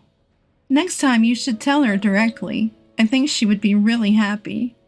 All right, let's go to your family home on our next day off. My husband cared a lot about my parents and often suggested visiting my family home. I am very grateful because I can see my parents regularly thanks to him. In this way, our married life was going very well. However, an unfortunate incident happened to us. My father had an unexpected accident and has been wheelchair-bound ever since. Lila, can you come today? It's fine during the day because we have a caregiver, but it's hard at night because I'm alone. Okay, I understand. I'll come after work. I was very worried about my father, and to be honest, my mother is not good at housework, so I was worried about leaving the caregiving to her. I told my husband that I would go to my family home after work to take care of my father. Then my husband, Kevin, unexpectedly offered to drive out and pick me up, saying that he would accompany me back to my parents' home. Thank you. That's a big help. Don't mention it. If your parents are in trouble, we've got to help out. At that moment, I saw him as a godsend. Lila, it's so nice of you to come. And Kevin, thanks a lot for joining us. I feel bad for asking you to come all this way. Not at all. Please don't worry about it. Dad's asleep in his room now, but he'll probably need to use the bathroom soon. I understand. I'll go check on him. Thank you, Mom. Is there anything I can help with, too? Well, there are a few things I'd appreciate it if you'd come move. Ever since my husband became wheelchair-bound, there's no one here to lift heavy things. I see, of course. You can count on me. It seemed like Kevin was more than willing to help my mother with her request. I was glad he came with me. Dad, you're awake. Lila, thank you for coming. I woke up because I heard your voices. I see. Do you need to go to the bathroom? I can help you get there. I might take you up on that. I feel awful for putting you through this. What are you saying? Thanks to you, Dad, I was able to attend college. Now it's my turn to pay it forward. Thank you.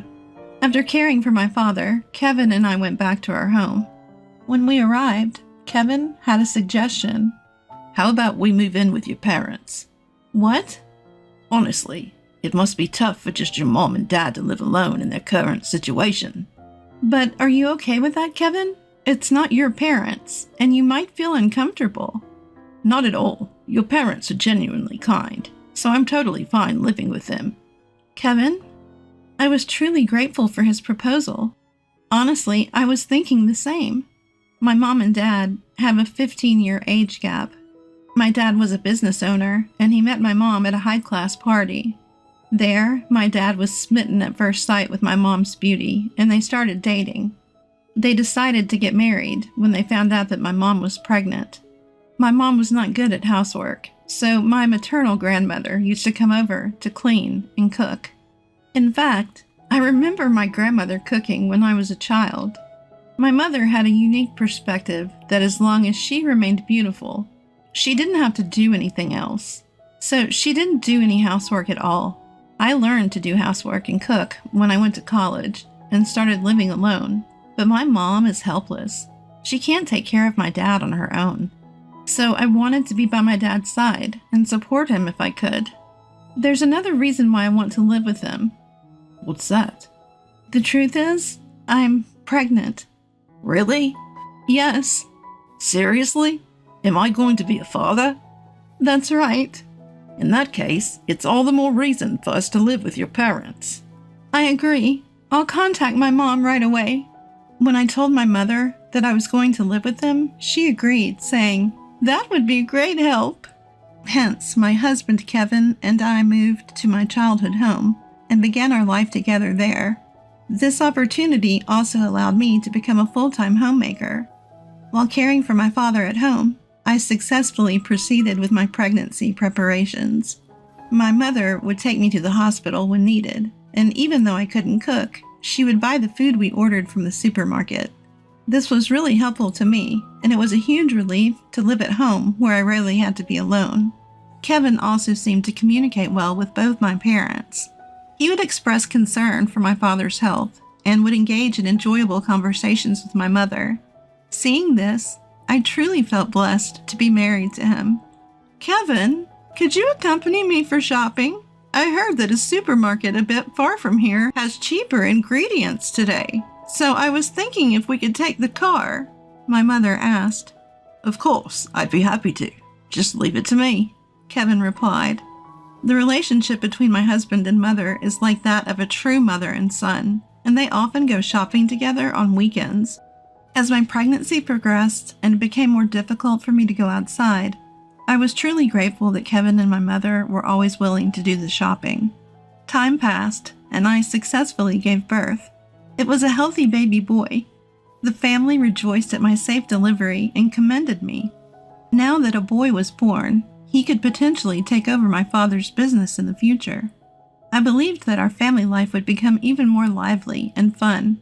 However, I encountered an unbelievable scene. This happened on the day I was about to take my son shopping. I wanted to buy baby supplies, but the store I was aiming for was far from home, so I decided to drive.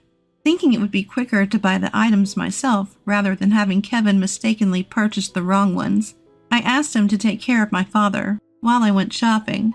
I got into the car and drove for about 10 minutes when I realized that I had forgotten to bring my wallet. I hurriedly turned around and drove home. As I was about to go to my room on the second floor to get my wallet, I heard a strange noise coming from my mother's room. Our house was designed such that my father, who was wheelchair-bound, lived on the second floor, while Kevin, my mother, and I had rooms on the second floor. I didn't see Kevin or my mother in the living room on the first floor. I had a terrible feeling. Quietly, I approached my mother's room. I could hear a creaking noise and heavy breathing. I can hear this loud and clear. Quickly, I set my phone to video recording mode and flung open the door. "What the hell are you doing?" I asked. To my shock, both my husband and mother were naked. In other words, they were having an affair. They quickly began to dress. "What is this all about? You are having an affair, aren't you?" I questioned them, and both of them were unapologetic. "Well, yes, but there's nothing we can do about it. Kevin says he prefers me," my mother said. I'm sorry, but I find your mother more attractive, Kevin confessed. Yeah. It seems that Kevin liked older women, and even when he started dating me, he didn't mind the age gap. "Do you think you can get away with this?" I asked. "Well, whether we're forgiven or not doesn't matter to us," my mother answered. Well, I guess we're moving out and living together, just the two of us, Kevin said. "So you're saying we're getting a divorce?" I asked. Yeah, of course, he replied. "All right then, I'll get the divorce papers ready right away." To my own surprise, I found myself carrying on the conversation with an unexpected calmness. Perhaps it was because I knew I needed to stay strong for my father, who needed care, and for our newborn son. "I suppose you're going to divorce Dad. I'll get your divorce papers ready too," I said. Then my mother made a shocking statement. "I'm not getting a divorce." "What? I'm not divorcing your father, but I am moving out of this house." "Wait, enough with the jokes," I replied, taken aback. "I'm not joking. I won't leave him until I've gotten his assets, and that's until he passes away." Shockingly, my mother refused to divorce my father just to inherit his assets. Indeed, regardless of the steps taken, being married means the spouse is entitled to a share of the deceased's estate. "Just how low can you go?" I said, glaring at my mother with clenched fists. I'm just choosing the more beneficial path. I'll squeeze out every last penny I can get, whether from the old man or otherwise, and then I'll be with a young and wonderful man. I was so astounded that it went beyond anger. Kevin, I'll be divorcing you no matter what, I announced. Sure, go ahead, but I might refuse to divorce depending on the conditions, he retorted. Ugh, what conditions? I grumbled. Mother-in-law, or rather, Anna, you accept that she's refusing to divorce father-in-law, because you're going to pull some strings, aren't you? So I want you to maintain the status quo between Anna and father-in-law instead of divorcing me, he said. Don't be ridiculous. There's no way I can agree to such a condition. Then I won't divorce either, and I won't pay child support. What? Well, make your choice. Kevin and my mother wore smug expressions. I had to inform my father about this at once. I can't make that decision without considering Dad's feelings. I protested and ran downstairs. My father seemed to be awake. He must have heard the conversation. Don't worry about me. Get a divorce immediately, he said. But if I do, you and Mom won't be able to get a divorce, I explained. Don't worry about me. Just leave that man, he insisted, looking me straight in the eye. Perhaps my father had a strategy of his own. I decided to follow his advice and agreed to Kevin's terms for the divorce. Kevin and my mother left the house together, laughing uproariously and saying, "Let us know when he's dead." I was seething with rage and felt as if I would lose my mind. But the hardest hit was my father. "I'm sorry, Dad. Kevin really messed up," I said. What? Don't worry about that. They'll surely get a taste of hell soon. I had no idea what my father was thinking at that time, but after his explanation, I quickly understood. Indeed, this way we could show hell to them. From then on, I decided to live my life without paying any heed to those two. I hired a daytime caregiver, and I returned to my job as an office worker. My son was growing up healthily, and I was getting better at taking care of my father. My father seemed happy to be able to play with his grandson. I hoped my son would grow up to be like my father. Living this way, 3 years passed in a flash.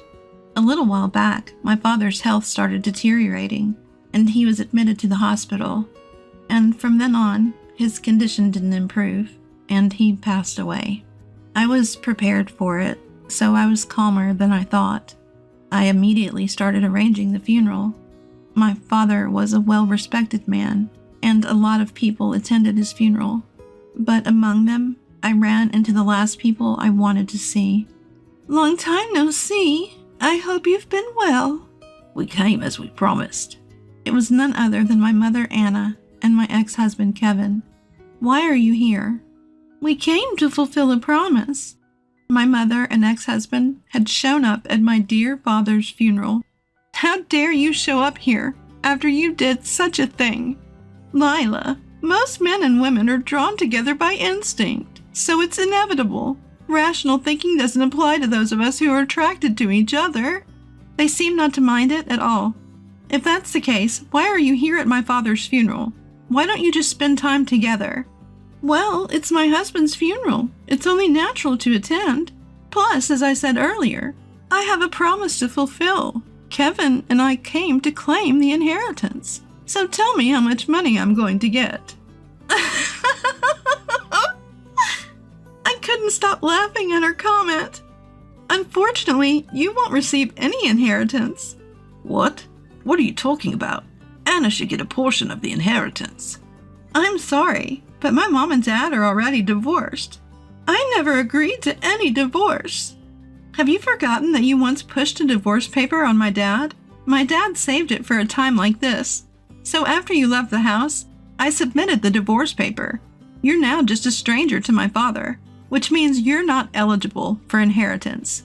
Upon hearing this, my mother and ex-husband turned pale.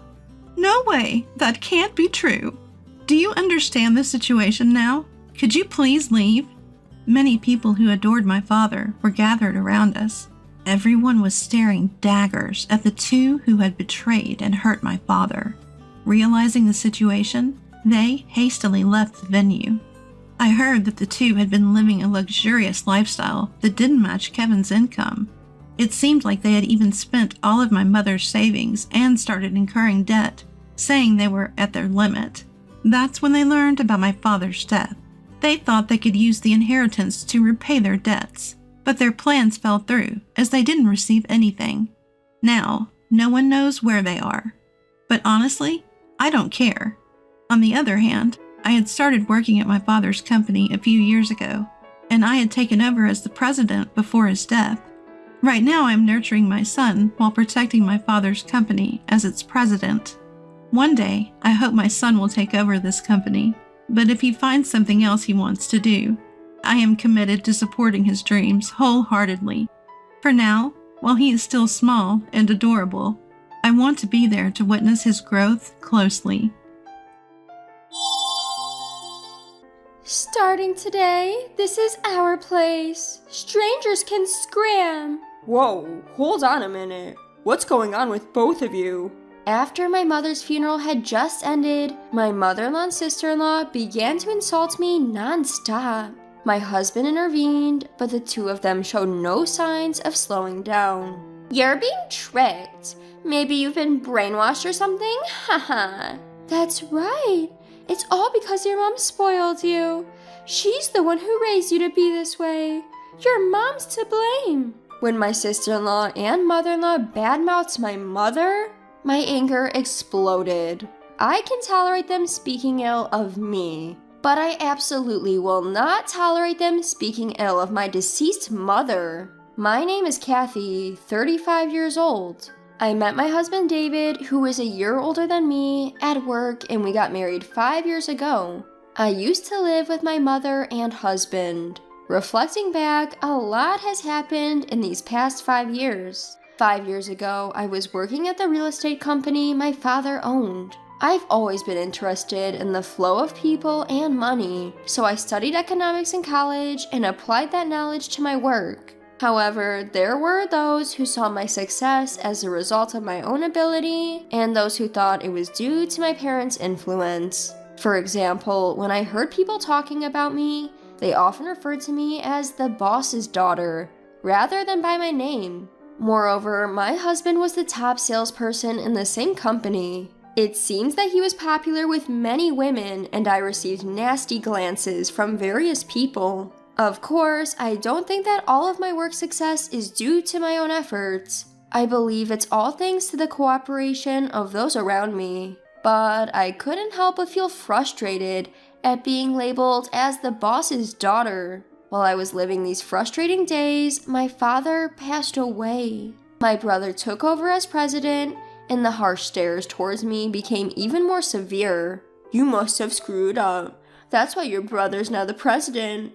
Now we'll have to call you the president's sister, right? Haha.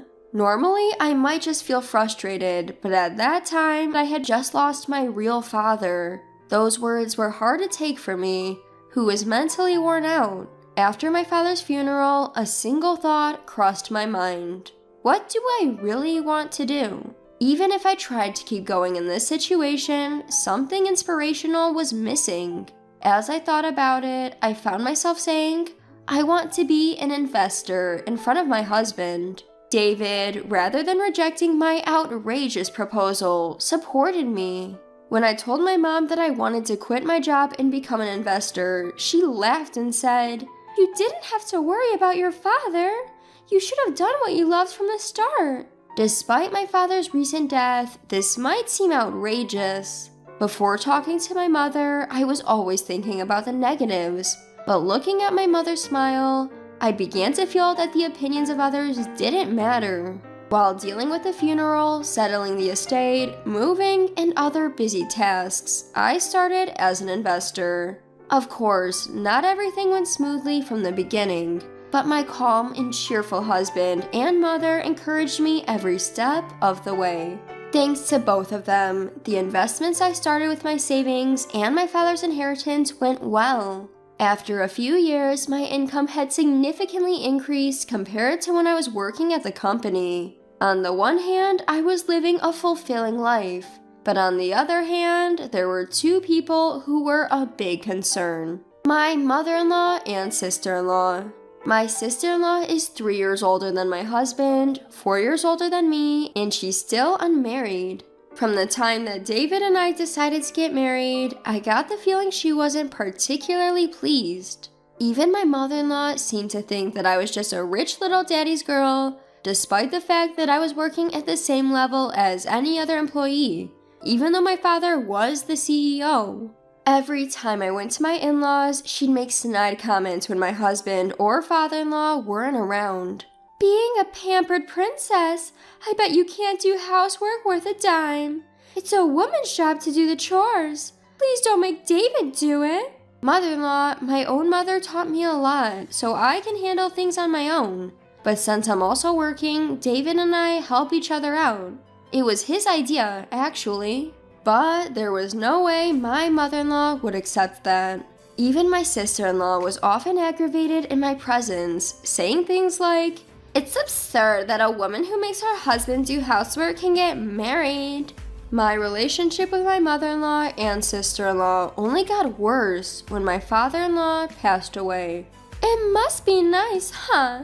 Living off David's money and slacking off at home? I have to put up with so much because my husband's gone. Why is it that you get to live so freely, Kathy? Mother-in-law, as I've told you before, I make a living as an investor. I'm not slacking off at all. In fact, I have less free time than when I was working a regular job. If you're really making a living, at least give me an allowance. You can't even have kids. You're really a good-for-nothing wife. With the death of my father-in-law, my mother-in-law became more fixated on money. She seemed to resent the fact that I, whom she considered a shut-in, didn't seem to be in financial distress, despite the fact that I had become less active outside the home as I continued my work as an investor. But that didn't mean I was thinking of giving my mother-in-law money. She claimed to be putting up with a lot, but every time I went to the in-laws, there were more and more luxury items. It was clear where the money would go if I gave it to her. I loved David, who didn't doubt people and didn't do anything to be doubted himself, so I had decided not to tell him about my in-laws. There was one time, however, that I confided in my own mother. Why can't I have children? The uncertainty looming as I approached 35 and the constant questions from my mother-in-law about, "When will you have a baby?" got to me. Her words calling me good for nothing wouldn't leave my mind, and I ended up letting it out. But my mother just looked puzzled at my outburst. "Well, I had you when I was 35, so it's okay. God will give us the right timing, I'm sure." Her words lightened my heart. Since then, even when my mother-in-law mentioned children, I was able to reassure myself children are a gift. Now, after these tumultuous 5 years, things are finally starting to calm down. Then, suddenly, my mother passed away. She had a subarachnoid hemorrhage. Losing my mother, who has always been my beacon of light, plunged me into grief. David, who had lived with me for several years, seemed to be taking it pretty hard too, though he was kind and supportive. The funeral took place before we had fully come to terms with my mother's absence. Many people came to the funeral of my mother, who had worked as an executive at the company my brother took charge of, even after my father passed away. Among them were my mother-in-law and sister-in-law. It seemed they had timed it for when David was away from his seat. "There's no need for condolences, right?" Without even offering condolences, they started signing the register. I was simply dumbfounded at the insensitivity of my in-laws. And yet, when David returned, my in-laws changed their demeanor in an instant. "You may be going through a tough time, but Kathy's shock is probably greater. You should support her," they would say, as if they were considering my feelings. Later, when I was deeply feeling the exhaustion from the past busy few days, the doorbell rang at home. My husband, considerate as he is, answered the door to find my mother-in-law and sister-in-law. Due to David's kind nature, he thought they must have come to cheer me up. David invited the two in without any hesitation. As my mother-in-law and sister-in-law entered the living room, They glanced at me and drew an unpleasant curve on their mouths. And then they uttered words beyond my expectation. "From today, this is our home. Outsiders should leave." Mom? David exclaimed in surprise. But my mother-in-law didn't stop talking. "Until now, we've put up with you because your mom was here. But now, only unemployed Kathy is left. If you are parasitized by such a woman, you will be ruined. We'll live together with you, so you should divorce Kathy." What are you saying, Mom? At a time like this? And what do you mean by unemployed? I've told you many times that Kathy is an investor. When you say investor, it sounds like she has a proper job. But essentially, isn't she just playing around, buying and selling stocks? I wonder how such a woman can be a wife. You can find a much better wife. Hold on a minute. What do you mean by bad-mouthing Kathy? What do you two intend to say? Kathy earns her own money. Don't call it playing around. You're being fooled. You've been together with Kathy's mother all the time. Haven't you been brainwashed? Haha. That's right. Kathy has become like this because her mom spoiled her. I understand why David wants to defend Kathy. After all, it's her mom's fault for raising Kathy like this. When my sister-in-law and mother-in-law badmouthed my mom, my anger, which had been lethargic until a moment ago, exploded. I can bear with them badmouthing me, but I will never tolerate them badmouthing my mom. Stop speaking ill of my deceased mother. I expressed my anger to its full extent and glared at my mother-in-law and sister-in-law. However, both of them were grinning, showing no signs of fear. Okay, I get it. You don't like us speaking ill of your mom, huh? Haha. Now that the mom who has always sided with you and let you be a shut-in is gone, it must be hard for you to hear the truth. I looked down to see my clenched fist trembling. In order to suppress my own outburst, I took a deep breath. And just as I was about to retort, David, not me, was the one who spoke first. Enough is enough, Mom. Don't speak ill of Kathy or my mother-in-law. Kathy is not a shut-in. She's a bona fide investor. My mother-in-law and I have been cheering for Kathy's efforts all along. If Kathy was just playing around, neither my mother-in-law nor I would have allowed it. Even my mother-in-law and sister-in-law, and certainly I, couldn't hide our surprise at the usually calm David's low voice. As for my mother-in-law, she seemed unable to digest the situation and began to hastily make excuses. Don't be so angry. Even so, the life Kathy led so far was possible because of your earnings, right? Didn't you let her live a privileged life to the point of buying such a high-rise condo? Poor David. If you live with us, we'll do all the housework.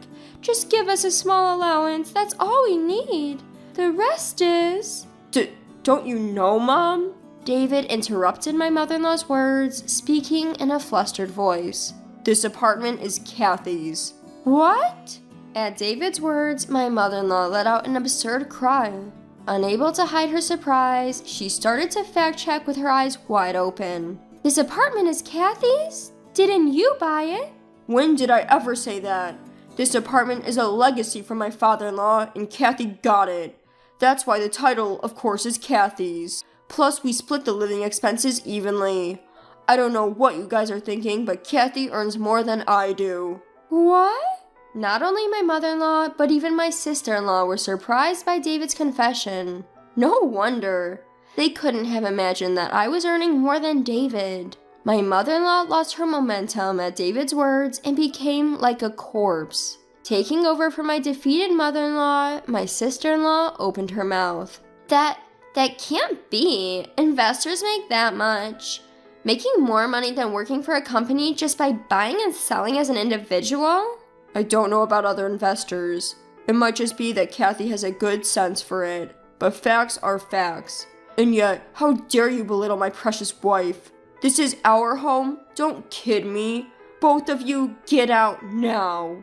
At David's words, my sister-in-law began to panic. What? Wait a minute. We sold our house thinking we could live here from today. What?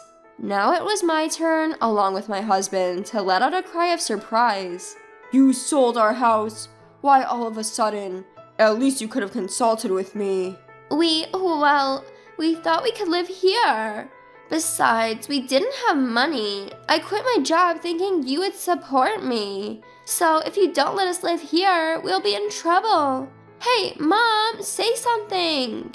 While looking at David with pleading eyes, my sister-in-law shook her mother, who had become like a corpse. However, perhaps the shock was too great, and my mother-in-law was in a daze. My sister-in-law, who had lost her confidence, clung to me this time. Hey, Kathy, I'm sorry. I apologize. Please persuade David for me. We can't survive like this.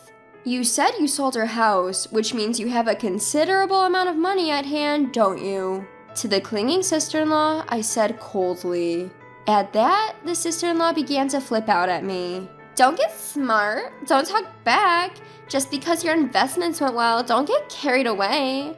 Enough is enough. David raised his voice, which echoed far more than the sister-in-law's scream. Towards the sister-in-law, who closed her mouth at that voice, David directed a sharp gaze. Forget about the house. I won't even ask for my share, so just get out of here right now. Saying that, my husband practically forced his mother and sister out of the house and locked the door. For a while, we could hear the sound of the doorbell and the pounding on the door, but after a while, it became quiet. After that, according to relatives, my mother-in-law and sister-in-law seemed to have rented a cheap apartment and started living together. My in-laws' house, which was situated in a remote area, couldn't be sold for a high price, and the land was cheap too. My sister-in-law couldn't manage to get a decent job, and their money quickly ran out. Still not learning their lesson, they had tried to rely on me and David several times, but of course, we turned them away at the door. They had sold all the branded goods they owned, and now I hear they are barely making ends meet by working part-time jobs from morning till night. Meanwhile, I've been able to live freely as an investor without anyone around to make nasty comments. And next year, we're planning to add one more member to our family, just as my mother had said. I was thankful to her once again for being blessed at just the right time.